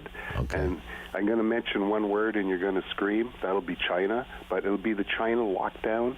Yeah. In the beginning of they have China, 21 million people on lockdown, right? Even more than that. But here it was the important information that I gained from that. In the beginning, they were getting 20,000 people a day testing positive.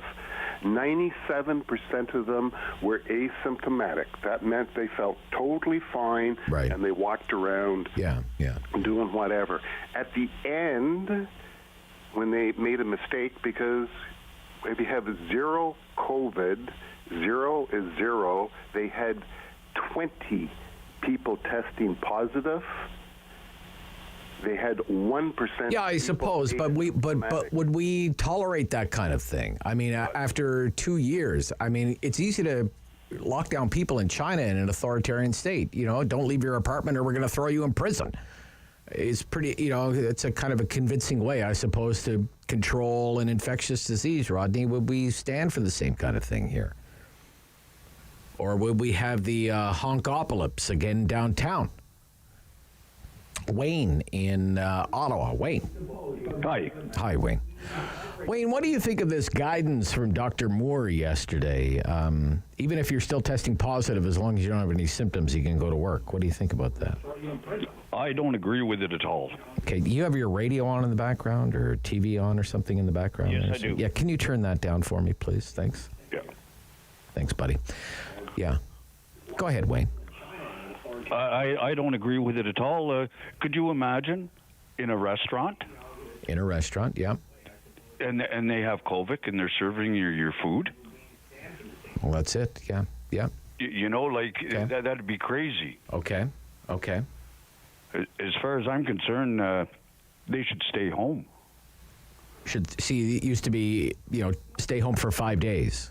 Exactly. Right. So you think that should be maintained? Yes. Yes. Okay. Thank you, Wayne. Thank you. Yeah, when you call and you're about to get on the air, you have to turn the radio down. It can be very, very confusing. It's going to confuse you because you're going to hear you on the TV, and then you're going to hear you on the TV again, or on the radio, whatever the case might be.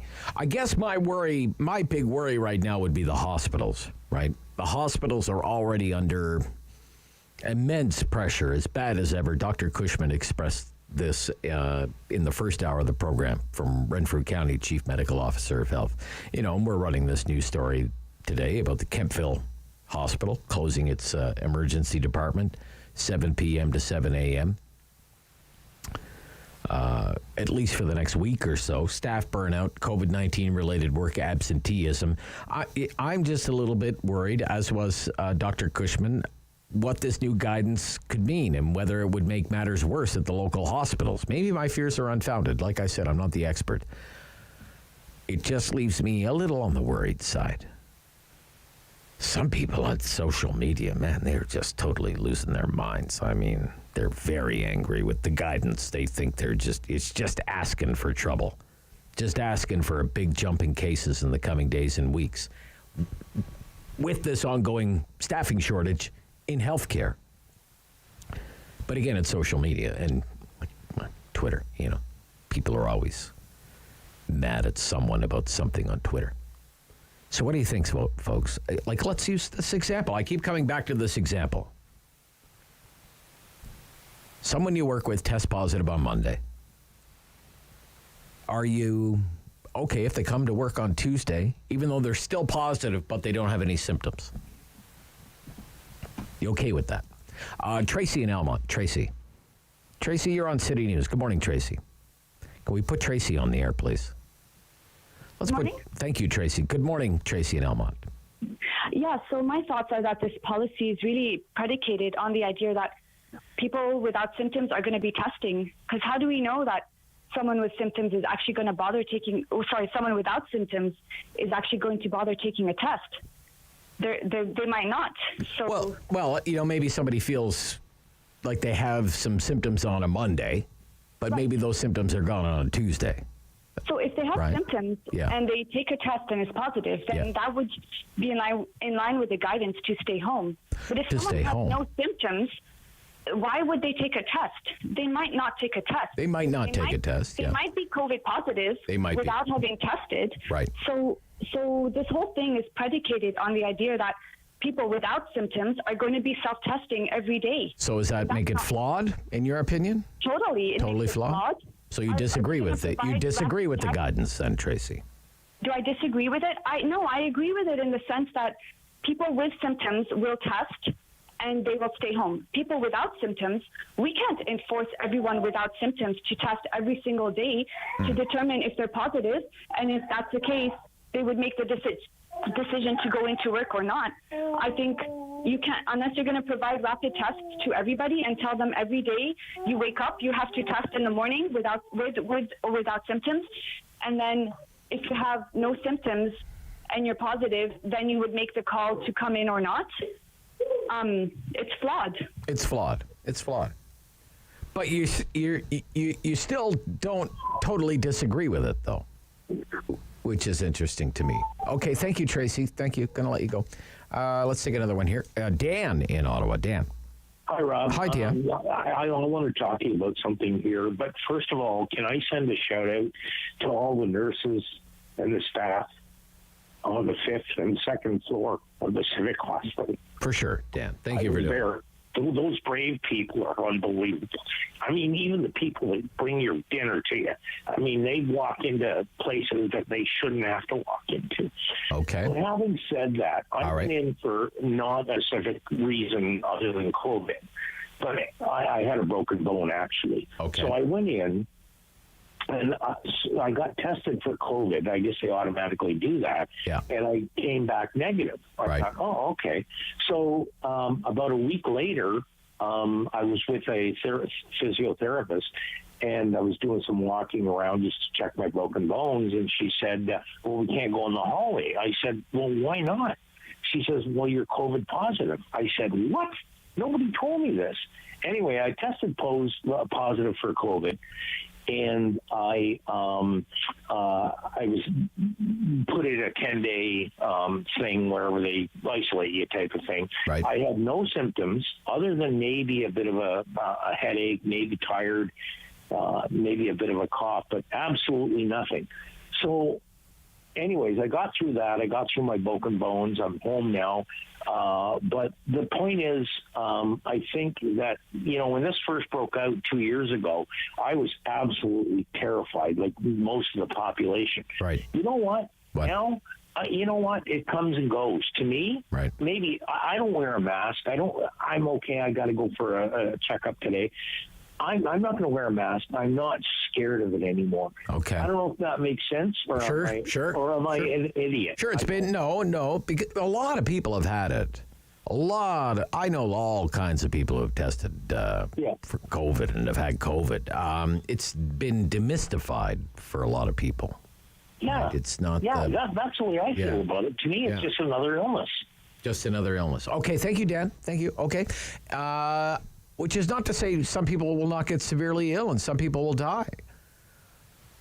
But many people have had it and have recovered, and in a few days they feel just fine. 1047, Rob Snow Show, City News.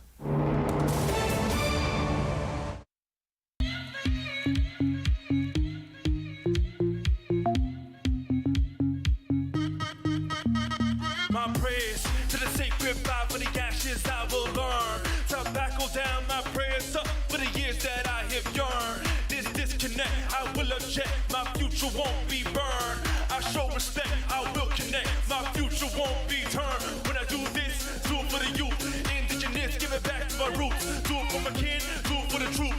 With diligence when I'm back in the booth. When I move in, move for me too. Walk all together, we move as a group. No matter the weather, no matter the route. Birds of a feather, we say full truth. Oh, get my.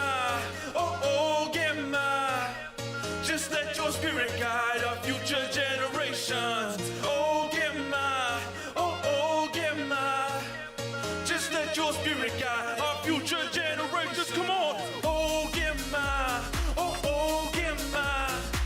Just let your spirit guide our future generations. Oh, get my.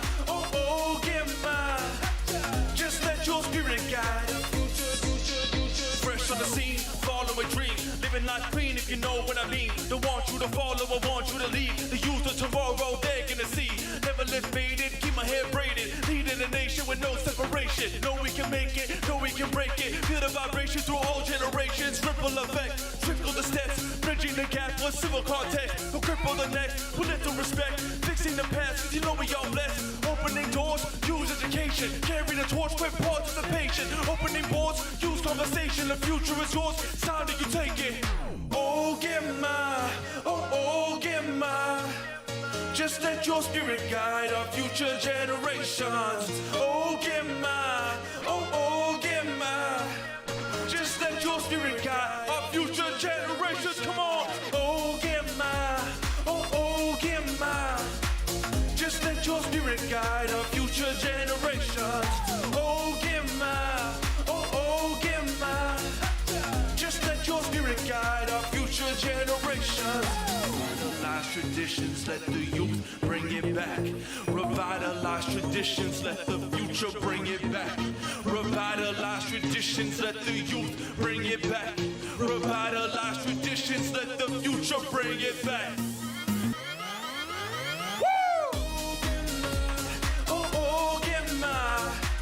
Just let your spirit guide our future generations. Oh, get my.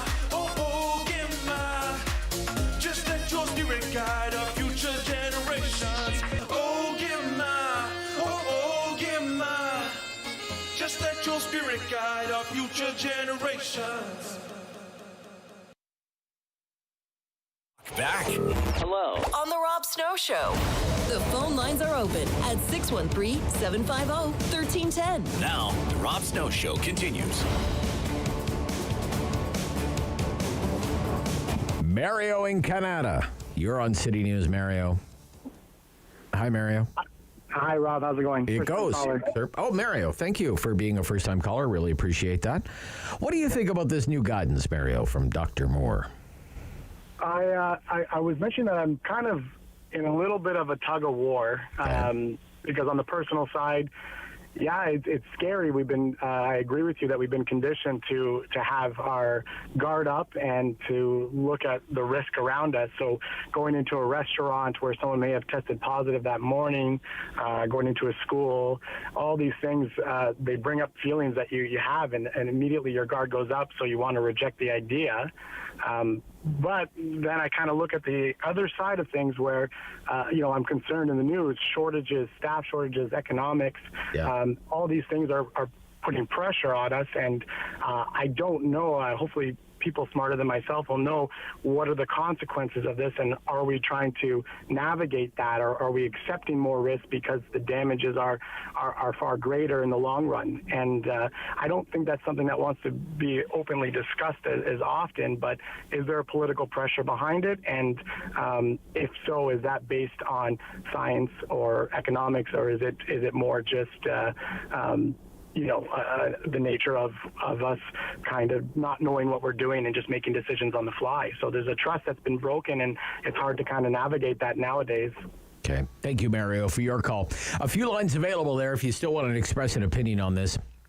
And we're doing the Friday free-for-all tomorrow if you want to get in early on the action tomorrow during the talkback hour. It seems to me, just as an observer, like most people are living their lives as though the pandemic is over now. They talk about it in the past tense. Like that was then, when the pandemic happened, in the past tense. And this is now, and I'm in the present tense, I'm in the here and now, and COVID's so yesterday's news. Like the pandemic is history, recent history, but it's history, I think, for a lot of people. I don't see a lot of people wearing masks anymore. I don't really wear masks anymore. Not very often, anyway.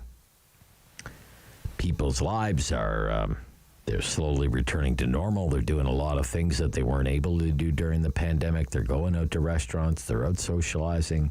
They're enjoying their summer. They're getting caught up with friends and family. They're traveling. I mean, look at the airports, right? Hotels are busy. Try to rent a car. It's not easy.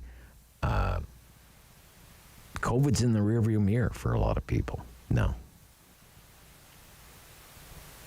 If they're worried about other things. They're worried about inflation. They're worried about the price of gas. Like $1.51's a deal. The price of food, the long waits at the airport. Polera. Who mentioned that? Lindsay mentioned this in the first hour. Polera had the rage index. The rage index. What are Canadians angry about? They're angry about the inflation rate, gas prices, the trucker convoy, delays at the airport, the housing market. That's what's making the list. Not so much stuff that is directly related to the pandemic or COVID-19. And maybe that's because COVID-19 is something that happened.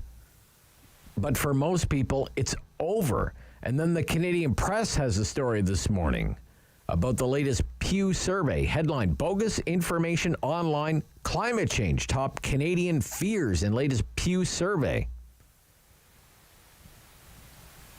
Quote, Canadians consider the online disinformation epidemic and climate change as the most serious threats of the modern age, edging out pandemic-era concerns about the global economy and infectious diseases, according to a new study released Wednesday by the DC-based Pew Research Center. It found 68% of respondents in Canada classified Bogus online information is a major threat, followed by climate change at 65%. It goes on. Despite the ongoing pandemic and the lingering economic, supply chain, and inflationary fallout that has ensued, the world economy and the spread of infectious diseases were cited by just 58 and 57% of Canadian participants, respectively. I was actually kind of shocked by those polling results. I thought the corrosion of wealth caused by inflation would score a lot higher on the fear index. I'm surprised that online disinformation and climate change are ahead of inflation. I almost don't believe it. What do you think? COVID positive people can return to work as long as they don't have symptoms. That's the advice, the guidance from Ontario's Chief Public Health Officer. Leo in Ottawa. Leo, you're on City News. Hi, Rob. Hi, Leo. How you doing? Good. Good. The only thing I'm saying about all this from Dr. Kerry Moore is that if he says these things, you can still test positive and go to work. Obviously, the province is not too concerned about it. So, because if they were concerned that the hospitalization is going to go up, I mean, they wouldn't take guidelines like this, would they? No. Are you worried about it, though? Am I worried about it? Yeah. As long as I'm vaccinated, I'm pretty. I mean, I believe you're retired now, Leo. Didn't you tell me you're retired now? I'm retired now. Yeah. But if you were going to work, would you want to be at work with somebody who, tested positive but is symptom free that morning? Yeah, but I'm not around a lot of people, so I don't worry too much about it for the line of work I do. So I'm not around a lot of groups of people, so I'm not too worried about that part. It's not like some people that are going into a building and there's 300 other people in that building, I'd be more worried at that point. Okay. All right, Leo, thank you. Thank you for your call, sir. And again, tomorrow, Talkback Hour, Friday, free for all. Always a lot of fun. You can join us then. Coming up, speaking of the price of gas and that, bargain of $1.51 at the gas station this morning, we'll talk about the gas price outlook ahead of the Labor Day long weekend, and as well, overall energy policy, natural gas, and the European energy crisis with Dan McTeague, the president of Canadians for Affordable Energy, former Liberal MP and Canada's gas guru, right after the news on City News. 1, 2, 1, 2, 1, 2, 3.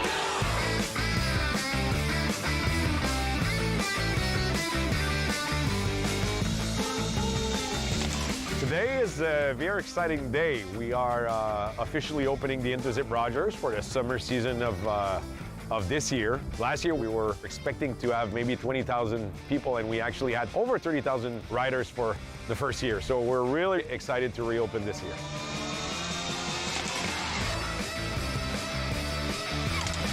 That was epic and scary! You have a really different perspective view-wise of the area we're in. So you have a clear view of the Parliament. Obviously you're crossing the river, and of course you're moving from a province to another, which is unique of this zip line. It doesn't exist anywhere else in the world.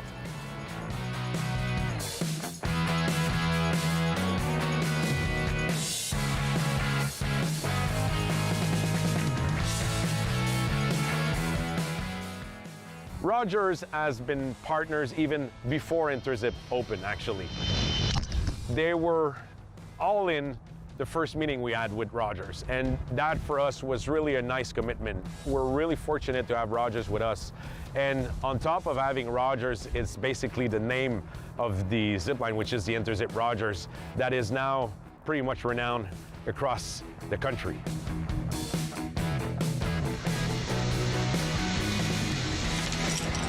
Rogers Interzip is a great activity for people who live in or visit the National Capital Region. Get out and have an opportunity to zip across the Ottawa River between Ottawa and Outaouais.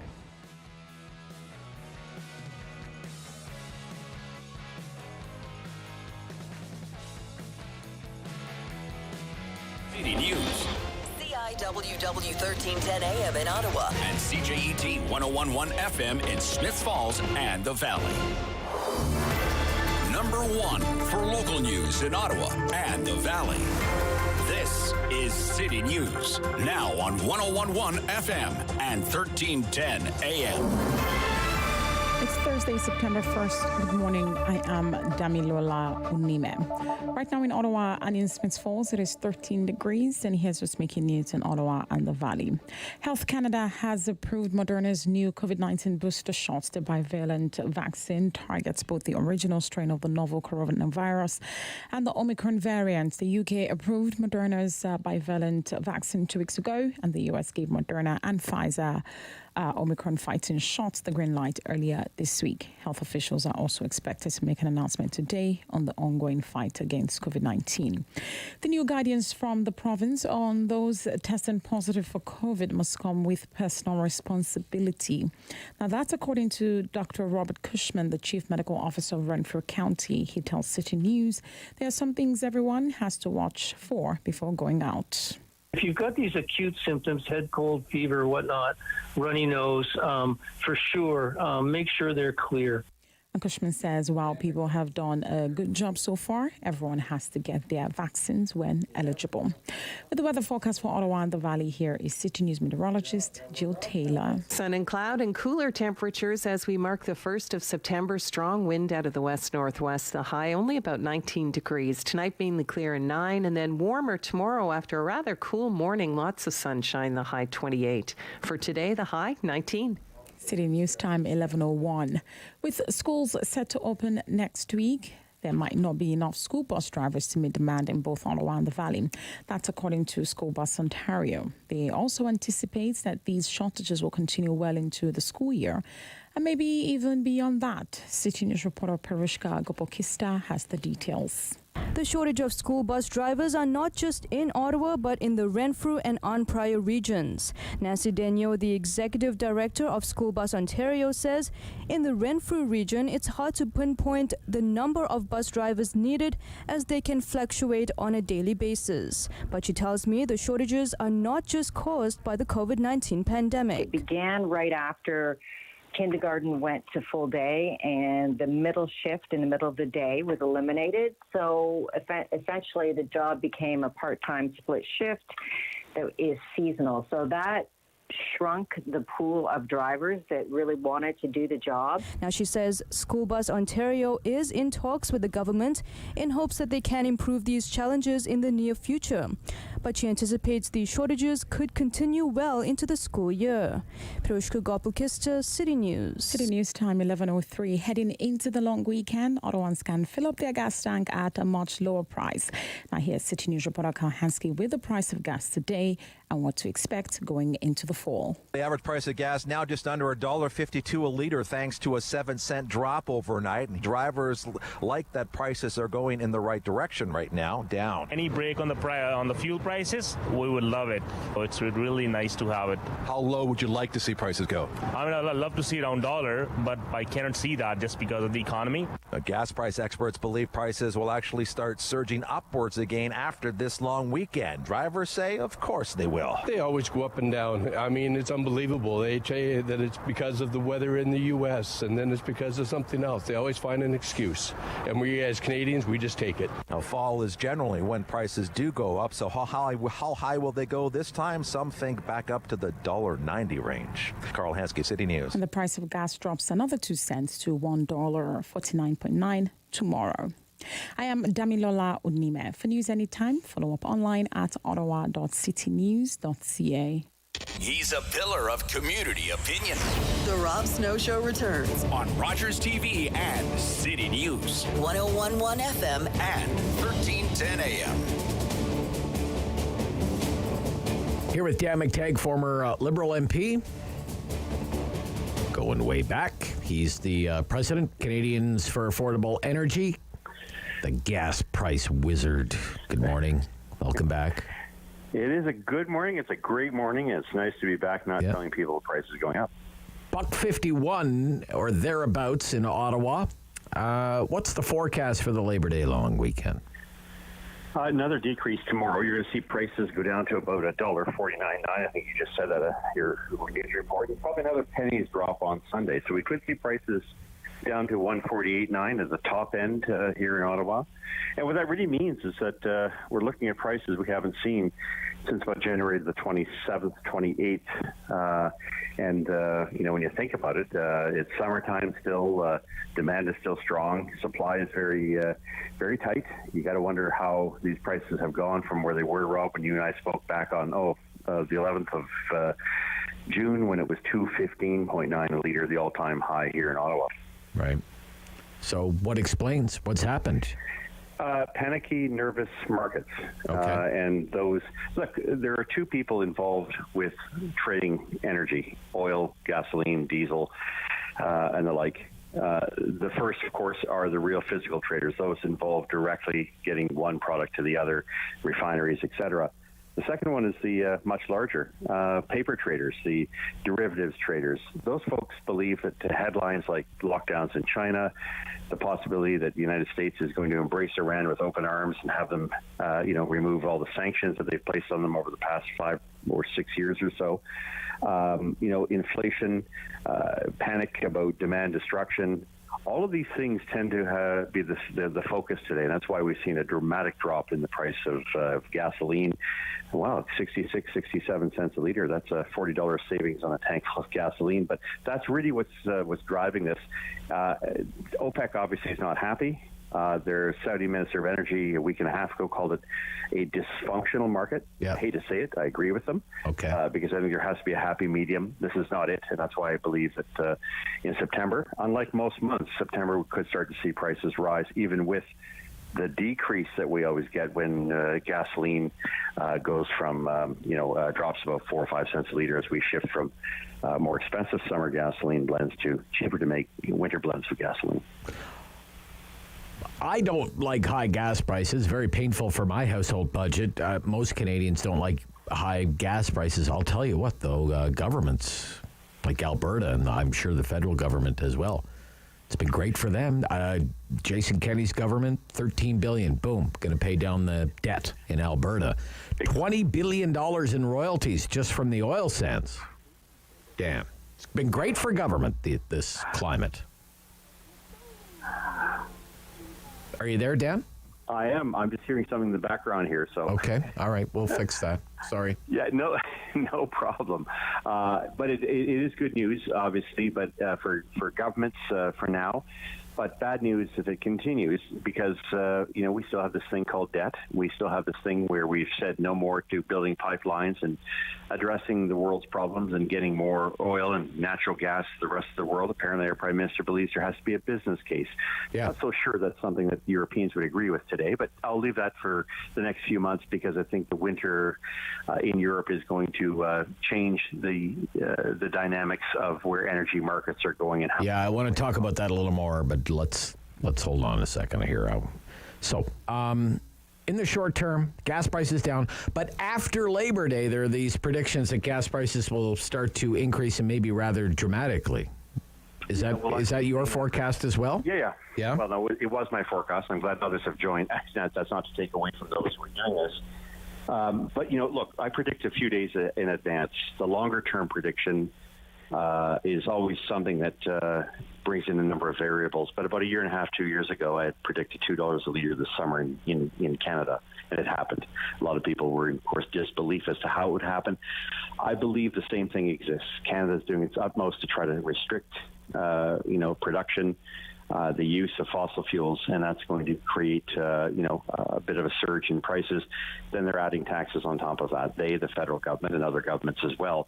So it's inevitable that prices will have to go back up. But right now we're dealing with a disconnect in the market, in which the market majority looks like they just don't like fundamentals, supply and demand. By the way, the United States Department of Energy yesterday came out with quite an eye-popping revelation. They said, back in June when prices were that high, we thought there would be demand destruction. It didn't happen. In fact, demand surged 3%. Now, this is the country that that really consumes the most fuel in the world by large amount. So for that kind of an error, we're not just talking about a rounding error. We're talking about a pretty significant retake by markets and saying, well, maybe there isn't this demand destruction. Maybe we do have a problem. Maybe we have a shortage of supply.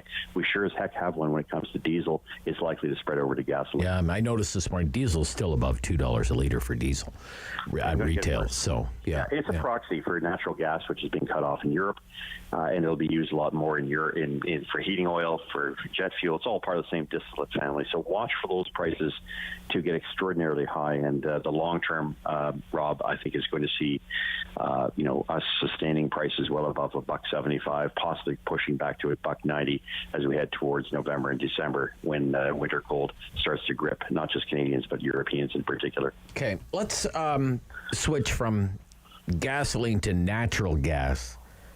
Yesterday, there was a tweet from a reporter with Radio Canada that suggested the CAQ, which is an election campaign in Quebec right now, was already speaking to authorities in the federal government about possibly reviving Energy Saguenay.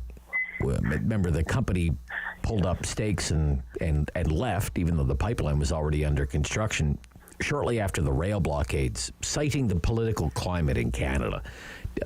And others have done that.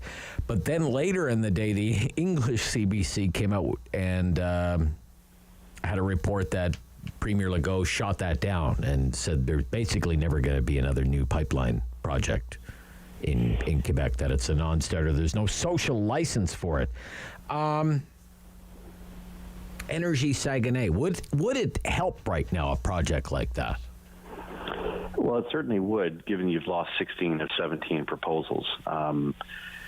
We did a blog back in June, which reflected on recent polling in May that had suggested Quebecers are now in favor of building pipelines. And so there is a social license, whatever that should mean. But I think it's become pretty clear the federal government and the Canadian government and governments are coming under significant scrutiny by level-headed people around the world saying, wait a minute, this climate thing has gotten a little too far out of hand. You're a country that could come to the rescue of Europe, and you've decided not to do that. Canada has missed a golden opportunity. We started proposing these LNG projects long before the Americans did. They had zero. We had zero. But we would have had 10 or 15 of them done by now. And, there would be no Vladimir Putin holding, Europe at bay, much less, have the ability to, invade and take over, or try to take Ukraine, had it not been for the fact that Canada had decided, that it wasn't going to use its energy prowess, having the third largest provable reserves in the world, more than the Americans, to get our energy to other parts of the world. And by the way, Europeans now can conclude that it is, in fact, clean energy, natural gas. So I'm not sure what politicians and other demagogues are saying, Rob, but they are completely out of step with reality, and it looks like they're going to be out of step with the public. I noticed the Conservative Party, I don't know much about them, but their polling is shooting up, and I think that's a signal to Mr. Legault that the next election for him on October 3rd may not be a foregone conclusion. What do you think about this? I heard Daniel Smith say this during the United Conservative Party leadership debate recently in Alberta. It's been a talking point for Poilievre throughout the federal Conservative leadership race. We don't need Quebec. We'll take Western Energy and we'll take it to Churchill. And that there are First Nations and there are cooperative First Nations who want to be part of the project. Realistic? Not realistic? What do you think? Very realistic. Really? I think, quite likely possible. Look, we also have the natural gas pipeline, the main line going right to Ottawa, your neck of the woods. Okay. So it's possible that the federal government could use its authority to go through the Great Lakes, or at least the Seaway. That's not provincial jurisdiction. There's a number of ways in which you can maybe get a liquefaction plant, or maybe in Cornwall, Ontario, and get the natural gas that we have there into the rest of. These are all sort of longer term, because we have a prime minister who thinks there's no business case for LNG, which has the rest of the world going, are you out of your mind? In the case of Alberta, look, there are options. Obviously, not the United States for now, although I think come November, when the United States begins to really draw down and have to buy back some of the oil barrels and other things for the Strategic Petroleum Reserve that it used to try to stabilize prices, that we're going to see a bit of a change in the politics there as well. Look, the world has now agreed natural gas is the way to go, and if Alberta can get it by a Churchill with those waters being navigable at least 9 months of the year, then I think anything's possible. So you mentioned the German Chancellor's visit here. He's scouring the globe looking for sources of natural gas to replace the Russian natural gas that's being held hostage because of the war in Ukraine. Not a business case. We know about that line from the Prime Minister, but he took Olaf Scholz to Newfoundland and Labrador, to Stephenville, Newfoundland, where there's an imaginary wind farm that will someday power an imaginary factory. Neither of those things exist anymore, and they will produce something called renewable hydrogen, and that is the fuel of the future for Germany. Your thoughts, please. I'm going to guess that, put my old foreign affairs cap on, Scholz came to Canada to thank them for breaking the sanction and getting that turbine to them. Not that it's going to help, because I think the energy minister said this morning, don't depend on Nord Stream 1. It isn't working. But in the case of the Prime Minister, I think this is pretty clear that his critics would have rightly said, you're the one that scuppered all of these LNG projects that Germany and Europe desperately needs now. And without the advantage of hindsight, what can we do to make the future better? And then the Prime Minister completely muffed up the opportunity to say, we didn't get it right the first time. We won't make the same mistakes you've made, Germany. $500 billion later, we're actually going to try to get you a lot more natural gas. We're doing it anyways by sending it to the United States and trying to upgrade our existing pipelines, but which is what we can do without much in the way of public scrutiny. But the Prime Minister, I think it's pretty clear, came up with this wonderful idea. He just had to go down the street to a little place called Muskrat Falls and see that the province had gone virtually bankrupt. If it had not been for the Canadian government before the last federal election offering $5 billion to prevent that project from going insolvent, that too would have created unusual fiscal chaos for the Newfoundland government. So I think all of these things are pie in the sky. They're down the road. But they're highly irrelevant and unfortunately a missed opportunity for Canada. Don't take my word for it. Experts from coast to coast believe that now. Okay. Always good. Thank you for the time, Dan. Bye-bye. You too. Bye-bye. Dan McTeague, Canadians for Affordable Energy. Not much good news other than the price of gas will go down for the Labor Day long weekend and then start shooting right back up, according to his forecast. 11:17. This is the Rob Snow Show on City News.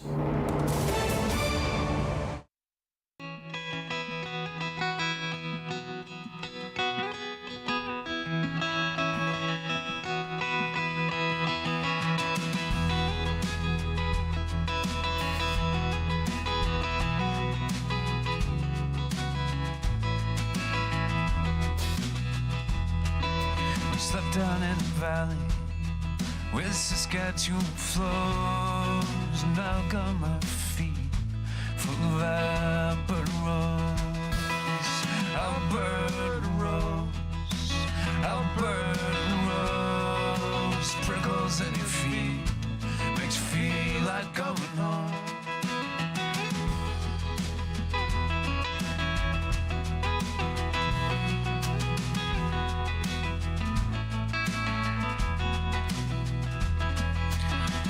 To the city, I had myself a seat down in the park with a beer, it was cheap. I bought drinks for the girls, but you know how it goes. Got myself pretty by an Alberta rose, Alberta rose, Alberta rose, prickles in your feet. Makes you feel like going home. Alberta rose, Alberta rose, prickles in your feet. Makes you feel like going home.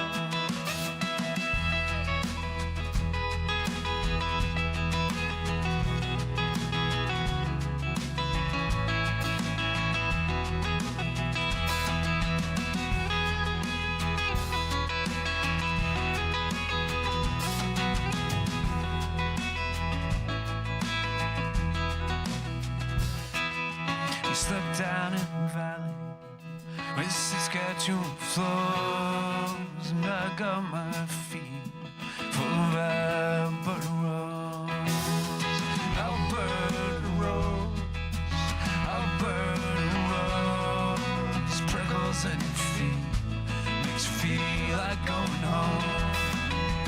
Alberta rose, Alberta rose, prickles in your feet, makes you feel like going home.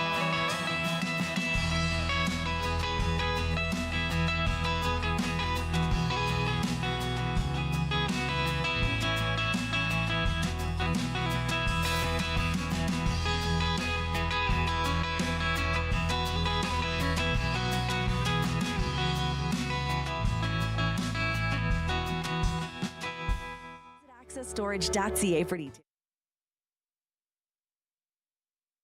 He's the opinionated Ottawa icon. The Rob Snow Show returns on Rogers TV and City News. 101.1 FM and 1310 AM. So vaccine news today. Health Canada approving Moderna's new COVID-19 booster vaccine. And officials at Health Canada are doing a briefing right now for the news media. This is live des recommandations on City News. En prévision de l'automne, afin de mieux protéger la population contre une recrudescence anticipée de la COVID-19 au cours de cette période. Aujourd'hui, le CCNE a mis à jour ses lignes directrices pour tenir compte de l'autorisation des vaccins bivalents. Pour les adultes et... Okay, we're just going to get a translated feed for you. It's important there we to be go. aware Thank that you. both original and bivalent COVID-19 vaccines are effective as a booster. For adolescents 12 to 17 years of age with moderately to severely immunocompromising conditions and or who have biological or social risk factors that place them at a high risk of severe outcomes from COVID-19, based on expert opinion and the data in adults, NACI also recommends that the bivalent vaccine may be offered to this population. Individuals who are eligible for boosters this fall, especially those at increased risk for severe illness from COVID-19, should not delay their planned vaccination in anticipation of a bivalent vaccine. Anyone choosing to delay a booster dose in anticipation of a new vaccine should carefully consider their individual risk.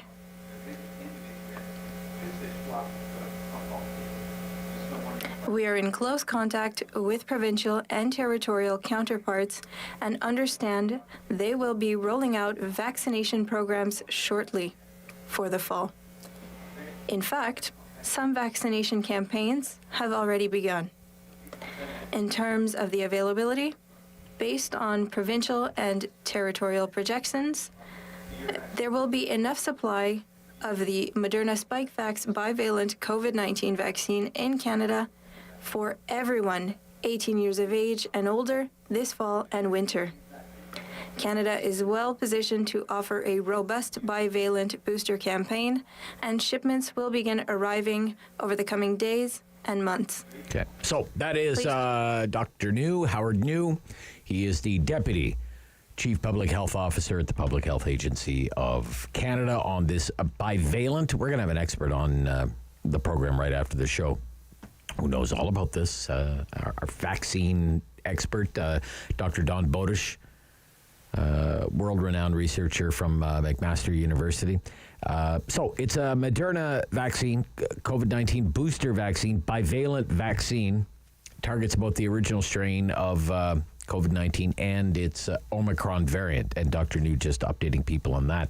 Just locally, the situation in local hospitals right now with COVID-19, I haven't looked this up in a while, but the COVID-19 dashboard from the Ottawa Public Health says this morning, I mean, it does report cases, but given that we're not testing the same way we used to test, I don't know how important the testing numbers are.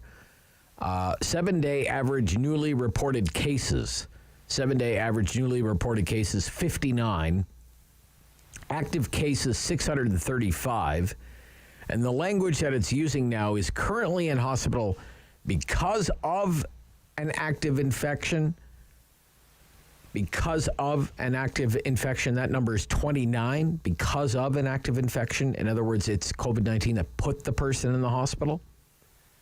And the number of patients in ICU in Ottawa hospitals because of an active infection is one patient. It shows that wastewater levels are on the decline, according to the chart I'm looking at, and have been declining since August 24th. But all told, 87 people in hospitals with COVID-19, not just the active cases. 37 of them are in hospital because of COVID-19, 4 in the ICU, and the other 50 patients are in the hospital with COVID-19, but not because of COVID-19, if you know what I mean. They're in the hospital because of something else. Maybe they, as one of our callers said today, they broken leg and just happened to be in the hospital and tested positive for COVID-19, but it's not COVID that put them in the hospital. And of those 50 patients, 2 of them are in the ICU, but they're not in the ICU because of COVID-19. They're in the ICU because of something else. That's the situation here locally with Ottawa hospitals. 87 patients in hospital. Okay. Seems to be on the high side. Seems to be on, but only 37 of them are there because of COVID-19. But you have to remember, severe staffing shortage in the hospital and what it's like to be working in one of those hospitals right now. My goodness. So coming up, we have Dr. Dawn Bowdish on the Rob Snow Show, is an expert in immunology. Went to Oxford, okay? Lots of letters after her name. Canada Research Chair in Aging and Immunity. So Dr. Bowdish, it's been a while since she's been on the program. I'm looking forward to that. And Dr. Doris Grinspun as well, the CEO of the Registered Nurses Association, on the latest guidance from Dr. Moore. That's coming up all after the 11:30 news in the home stretch of the Rob Snow Show. This is City News.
One for local news in Ottawa and the Valley. This is City News, now on 101.1 FM and 1310 AM.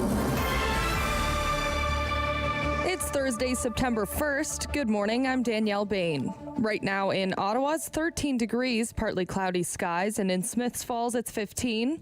Here's what's making news this hour.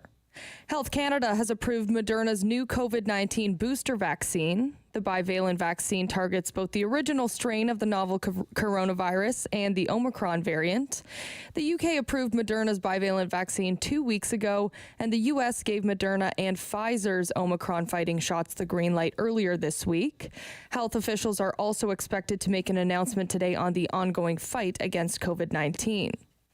Parents in Ontario can now book those booster shots for their children aged 5 to 11. Appointments became available through the online vaccine portal as of 8 a.m. this morning.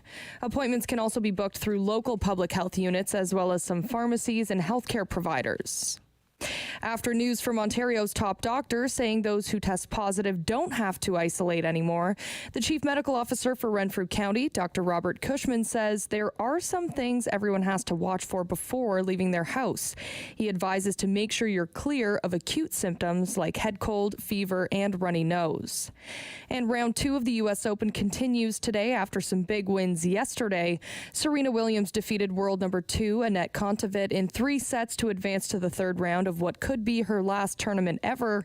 Canadians Bianca Andreescu and Rebecca Marino are into the third round as well. Unfortunately for Leylah Fernandez and Felix Auger-Aliassime, their run at the U.S. Open is over after losing their matches last night. Denis Shapovalov plays his second round match this evening. City News Time, 11:31. I'm Danielle Bain. For News Anytime, follow up online at ottawa.citynews.ca. Strong voice. Strong opinions. Rob Snow Show returns on Rogers TV and City News. 101.1 FM and 1310 AM. So it's great to have Dr. Dawn Bowdish back, Canada Research Chair, Aging and Immunity, Executive Director, Firestone Institute for Respiratory Health. It's been a while, joining us from the Hamilton area. Good morning, Doctor. Welcome back. Hi, I'm so happy to be here. Yeah, I hope you're well these days. Very well, thank you. Okay. So Health Canada has now approved Moderna's new COVID-19 booster vaccine that targets both the original strain of coronavirus and the Omicron strain. It's something called a bivalent vaccine. What is that? A bivalent vaccines means that it's sort of a 2-for-1. Many of our vaccines, especially our childhood vaccines, we actually put multiple vaccines into one shot. So in this case, what we have is half the dose is for the original virus, and half of it is for the BA.1 strain of the Omicron virus. And the reason you would put both in is being a little bit future looking. We don't really know what the next variant to come through is, and we know that the original virus, the vaccine to the original virus, was really protective against Alpha and Delta and all these other ones that have been through our system. So you want to have a bit of a boost for that, but then add on the Omicron variant for it. Now, one of the things that maybe we'll discuss today is there's a little bit of confusion because the Americans are pursuing a BA4 and 5 bivalent vaccine, whereas we've just approved the BA1 version of the vaccine, which is an Omicron variant that isn't in high circulation in Canada right now. Oh, so you're a bit surprised by the announcement today then?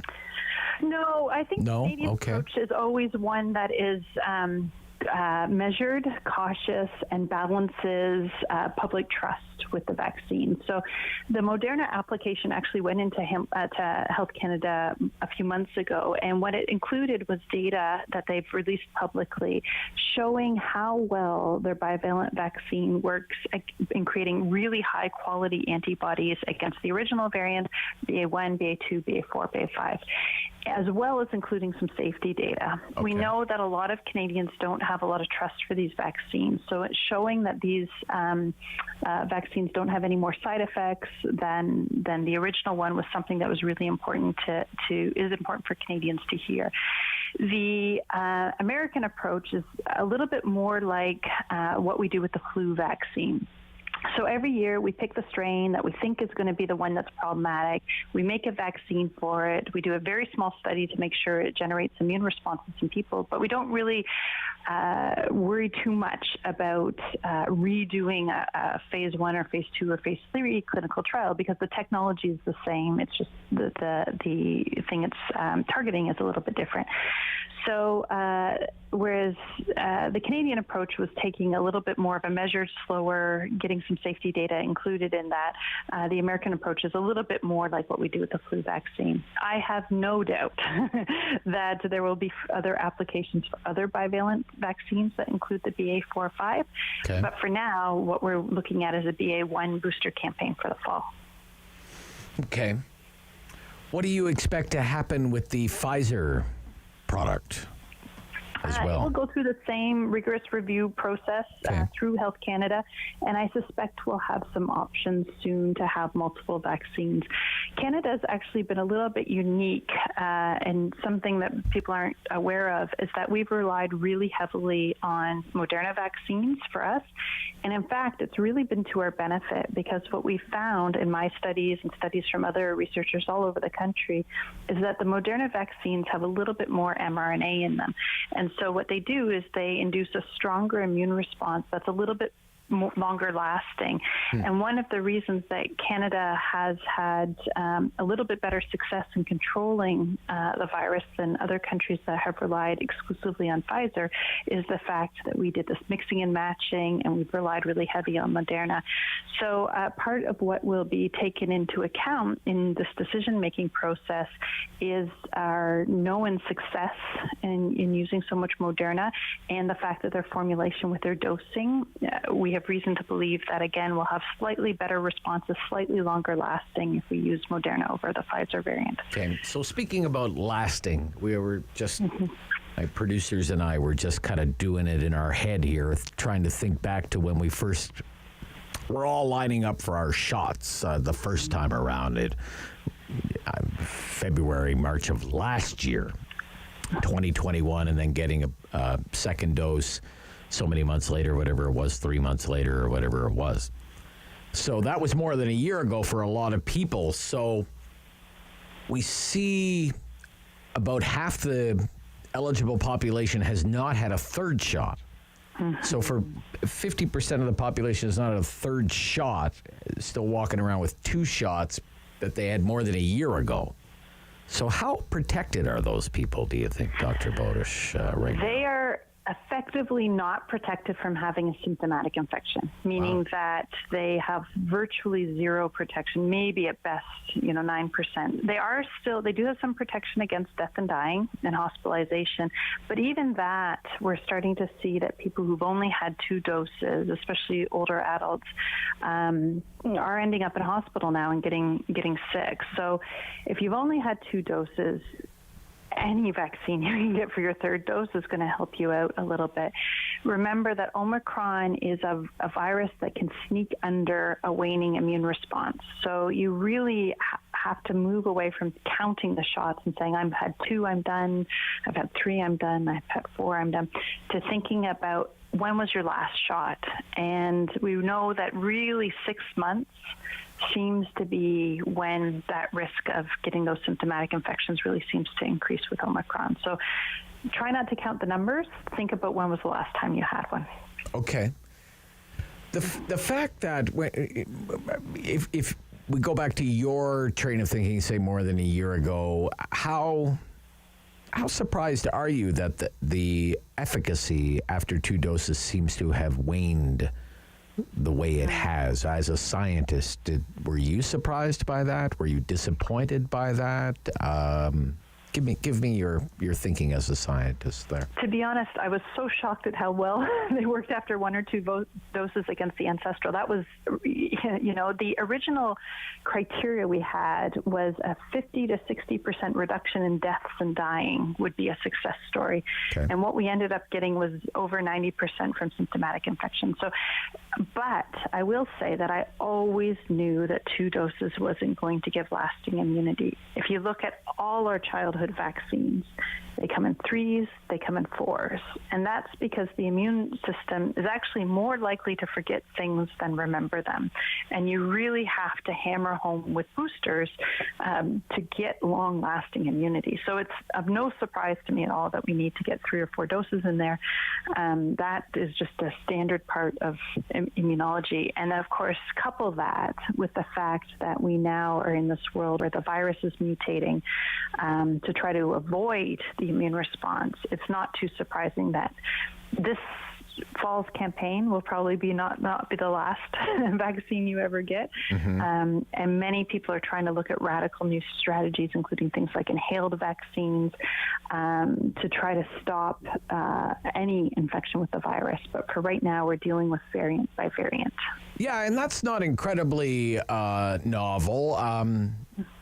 I know my own family doctor prefers to give children the inhalated flu shot because children don't like needles, right? So exactly, exactly, and it's a great vaccine for kids. Whenever there's a year where we can get flu mist for kids. I can't remember it. Flu mist, yeah. The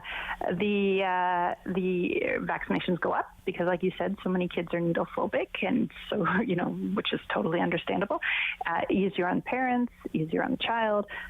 So thinking about strategies like inhaled vaccines are going to be incredibly important to deal with a fraction of the population who just feels really distressful or really nervous about needles, for sure. Yeah. Dr. Moore yesterday was obviously encouraging people as part of his new guidance, be up to date on your vaccinations, including getting your flu shot.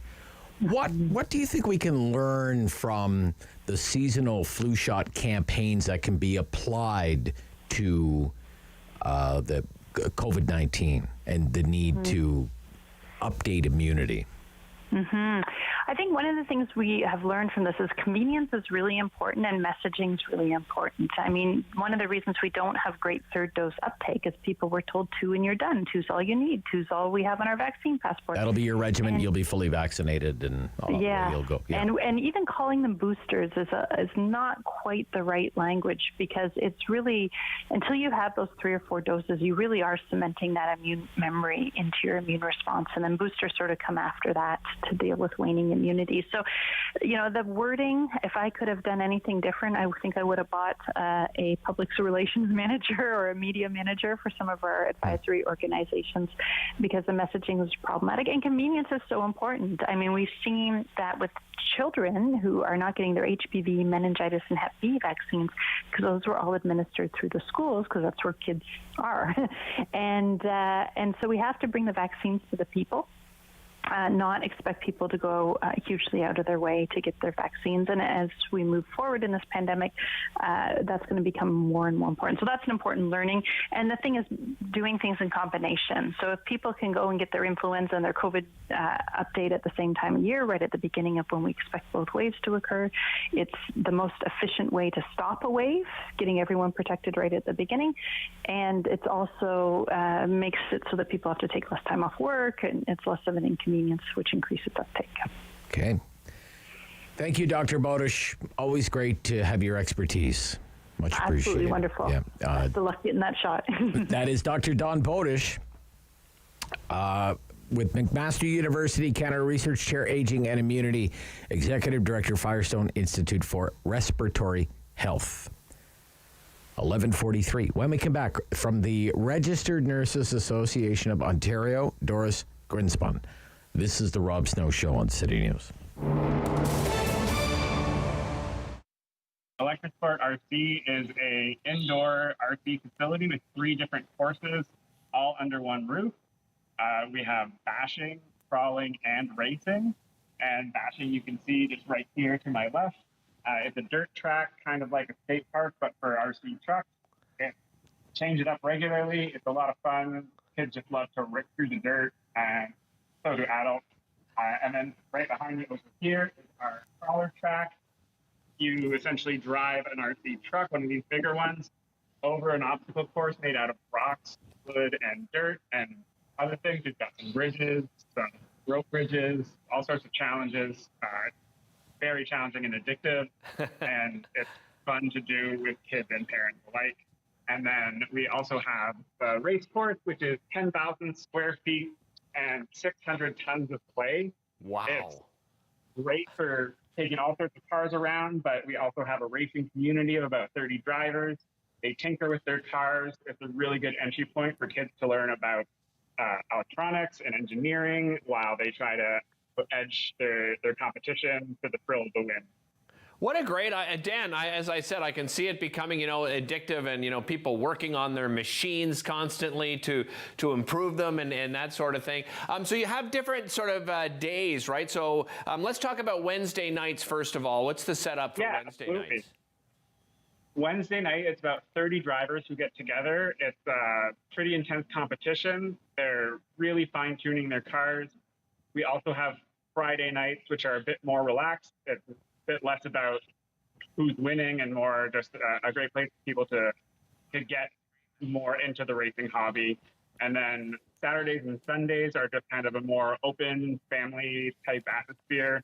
All 3 courses are there to play on, and it's just a great atmosphere with welcoming community and people who just want to enjoy playing with toys. Dan, let's talk about the popularity of the sport, because as I said, I can see people immediately falling in love with it, whether you're doing it competitively or just recreationally. Over the years, what sort of popularity have you seen? Have you seen a growth in the popularity of the sport? Absolutely, especially in the recent years with the pandemic. People have been buying RC cars to play with at home, in their yards, on the street, or in parks. And we built this facility because we wanted to have a place that's specifically built for RC cars that families can come to. It's just great for all ages, and you can get into any type of RC driving while you're here. If you just go on our website, you can Google Electrosport RC to find us. You can sign up there for an introductory session. We'll show you around the facility, get you up and going.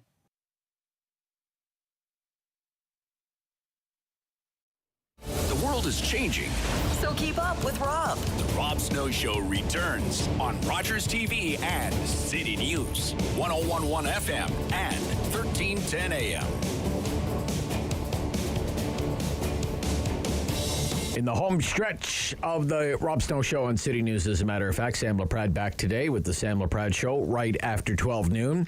I'm joined by Dr. Doris Grinspun, CEO, Registered Nurses Association. Good to hear from you. How are you, Rob? I'm good. I'd like to know what you think of... I'm sorry, Doctor? It's also good to have Sam back. Yes. Sam LaPrade. Yes, Sam is back right after the noon news. That's lovely. I want to ask you your reaction, please, to the guidance that was announced yesterday by Dr. Moore. What did you think of it? Yeah, so first of all, the issue of booster doses being available for children age 5 to 11 starting today, in fact, is wonderful. We were asking for that, and I'm glad, we are very glad that they're moving with that. It would have been nicer a week ago, because of school opening, but it's good that they're not waiting any longer, and that's a change, as you know, so we are glad that that's proceeding. In relationship to the 5 days isolation, that is way more complicated. I can tell you that in my office, people don't come even if they have a cold because I send them home. And they know the rules, so they don't come because we have decreased the sick time hugely by doing that and protected them and their families and communities. So let alone with COVID. We are pleased to hear, because we did check with government, that the issue of the rule for putting together patients with COVID or not with COVID, not in isolation in nursing homes, that will not, is my understanding, come into effect well into January. And the reality is that I'm quite convinced, because it will be nonsensical to do otherwise, that if in January COVID is still raging, because it may, this 8th wave, that they will delay it even further. You cannot put people with COVID, in our view of nurses, ever in the same room with people with not COVID, because simply it doesn't only mean that the other person will catch COVID, that other person likely or the chances, the risk of dying is huge in nursing homes. And they already suffer enough. One will be too many. Okay, so we are going to continue to put pressure that people with COVID do not cohabitate in long-term care with people with not COVID. As it relates for kids going back to school, if they have COVID, etc., well, we are saying if you are going that way, first of all, mandate masks, which we think will be a really good idea for the fall and winter. Because the rates of vaccinations are not very high in people 18 and under, so all schools, not just your younger ones. So put back the masks is not a terrible hassle. It's much more of a hassle to increase the spread in the community. Do you think masks should be mandatory in schools? Well, we believe that actually to just say encourage or if you have COVID, you don't need to be in isolation, just use for 10 days the mask. Yeah. Insufficient because the protection increases hugely when everybody wears a mask. So if you are talking with another person, if you wear the N95 or the KN95 and the other person, the protection is hugely higher than if only one person or none. And we don't need more of this. We don't need more of this. We need to remember the implications on the health system and equally important implications of long COVID. So you may be lucky the first time you got COVID to not have what's called sequela or side effects after complications, but the second time you may be less lucky and you get something, and the third time you get something else. And I tell you, I know people that have had COVID several times and they're not in good shape. Okay, I want to ask you about a few other things. If you don't mind. That have been in the news. Bill 7 passed third reading yesterday. This is to get elderly patients out of acute care hospitals and into long-term care. But the allegation is it's using coercion, the threat of financial penalties. What are your thoughts on that? Bill 7. Also on that, I had a chance to discuss again with government. We have discussed a couple of times with Minister Calandra's office and the minister himself. We had discussed. I tell you, and I stand by it, that I do not think any government, including not this one, will ever force a person to leave a hospital bed. And I think that if the charges will start to apply in the same way that is in the nursing home, well, a nursing home, a person that doesn't have means doesn't pay, in a nursing home even. So if they are going to apply them exactly equally, let's have a talk about what does it mean, because once you get into a nursing home, it depends on your personal assets, not your family, by the way, if you get any charge at all, or if you even are supported. I know a person that had no assets or income, and the person was giving a small stipend to go to the hairdresser, etc. People that have assets, that have income, etc. So the fees in a nursing home have been always there, depending on not only your pension and all of those things, or the old age, etc., but it depends also on other things.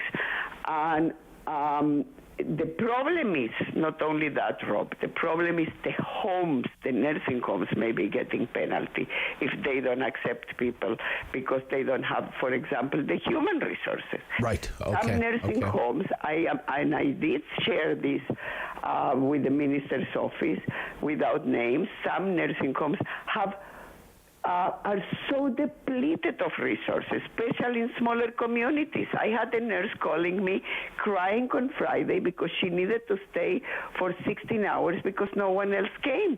And, so we need to account for all these aspects that nursing homes are trying to do the best with what they can, but we cannot force them to take additional people if they don't have the resources to take care of them. So my suggestion to the government, our suggestion from RNO is beef up the nursing homes, not only hospitals, which we need to, not only home care, which we must because people want to age at home for the most, but also beef up nursing homes to be able to provide the care that they want to provide, and they can if they have the resources. If they don't have, they cannot.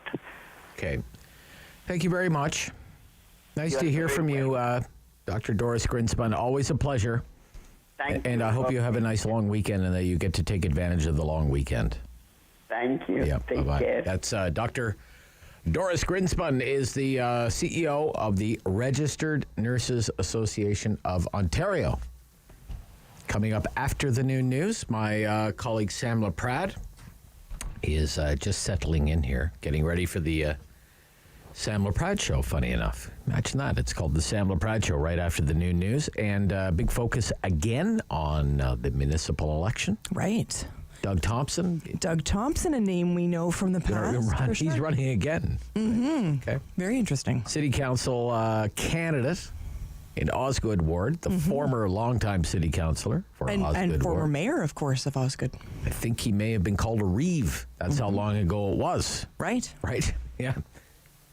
And I think if you go back even longer, there was a time he was a school teacher down there. Right? He was, absolutely. Right? Yeah. Yeah, I worked a lot with Mr. Thompson because he was the mayor of Osgood, and I was chief of staff for Mary Pitt when she was the mayor of Nepean. Back in the olden days. Back in the time when it took, I think it was pre-amalgamation. 12 mayors. Right, yeah. Wow, that's cool. Okay, and Catherine McKenney? Yes, we're going to talk about, it's so interesting because, of course, we saw yesterday, actually on my show, David Smith was hosting, Mark Sutcliffe come on and talk about the free transit stands. We're going to talk to Catherine McKenney and get their opinion on what that looks here. like. The soundbite is, I never promised anyone free transit, is what she said. Mm-hmm. Okay. That's not the impression that's been left, okay? Yeah, we're going to talk to And here's what I want to know from Councillor McKenney. I have a lot of respect for the passion that she shows for the issues. I'm not saying I agree with all the issues that Councillor McKenney stands for on policy. And I'm going to be, we're firm but fair to all the candidates. Mm-hmm. But it's the surrogates for the McKenney campaign online are mean and nasty and vicious and personal. For them, it's not a battle of ideas. It's about the politics of destruction, personal destruction. And I think she should denounce it. It is very unfortunate. I have seen it myself as well, and it's wrong. It is wrong, absolutely. Okay, all right. I'm all fired Now up you're again. I fired could up. do another show. All right, but it'll have to wait until tomorrow after the 9 o'clock news. It's great to have you back. Right after the noon news, Sam LaPrade on City News. The Rob Snow Show. Weekdays 9 to noon on Rogers TV and City News. 101.1 FM and 1310 AM. Number one for local news in Ottawa and the Valley.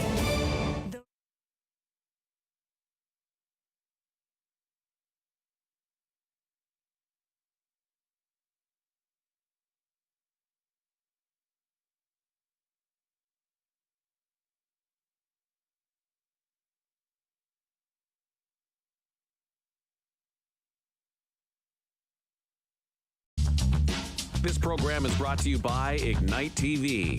Now you're in command. Visit Rogers.com for more details.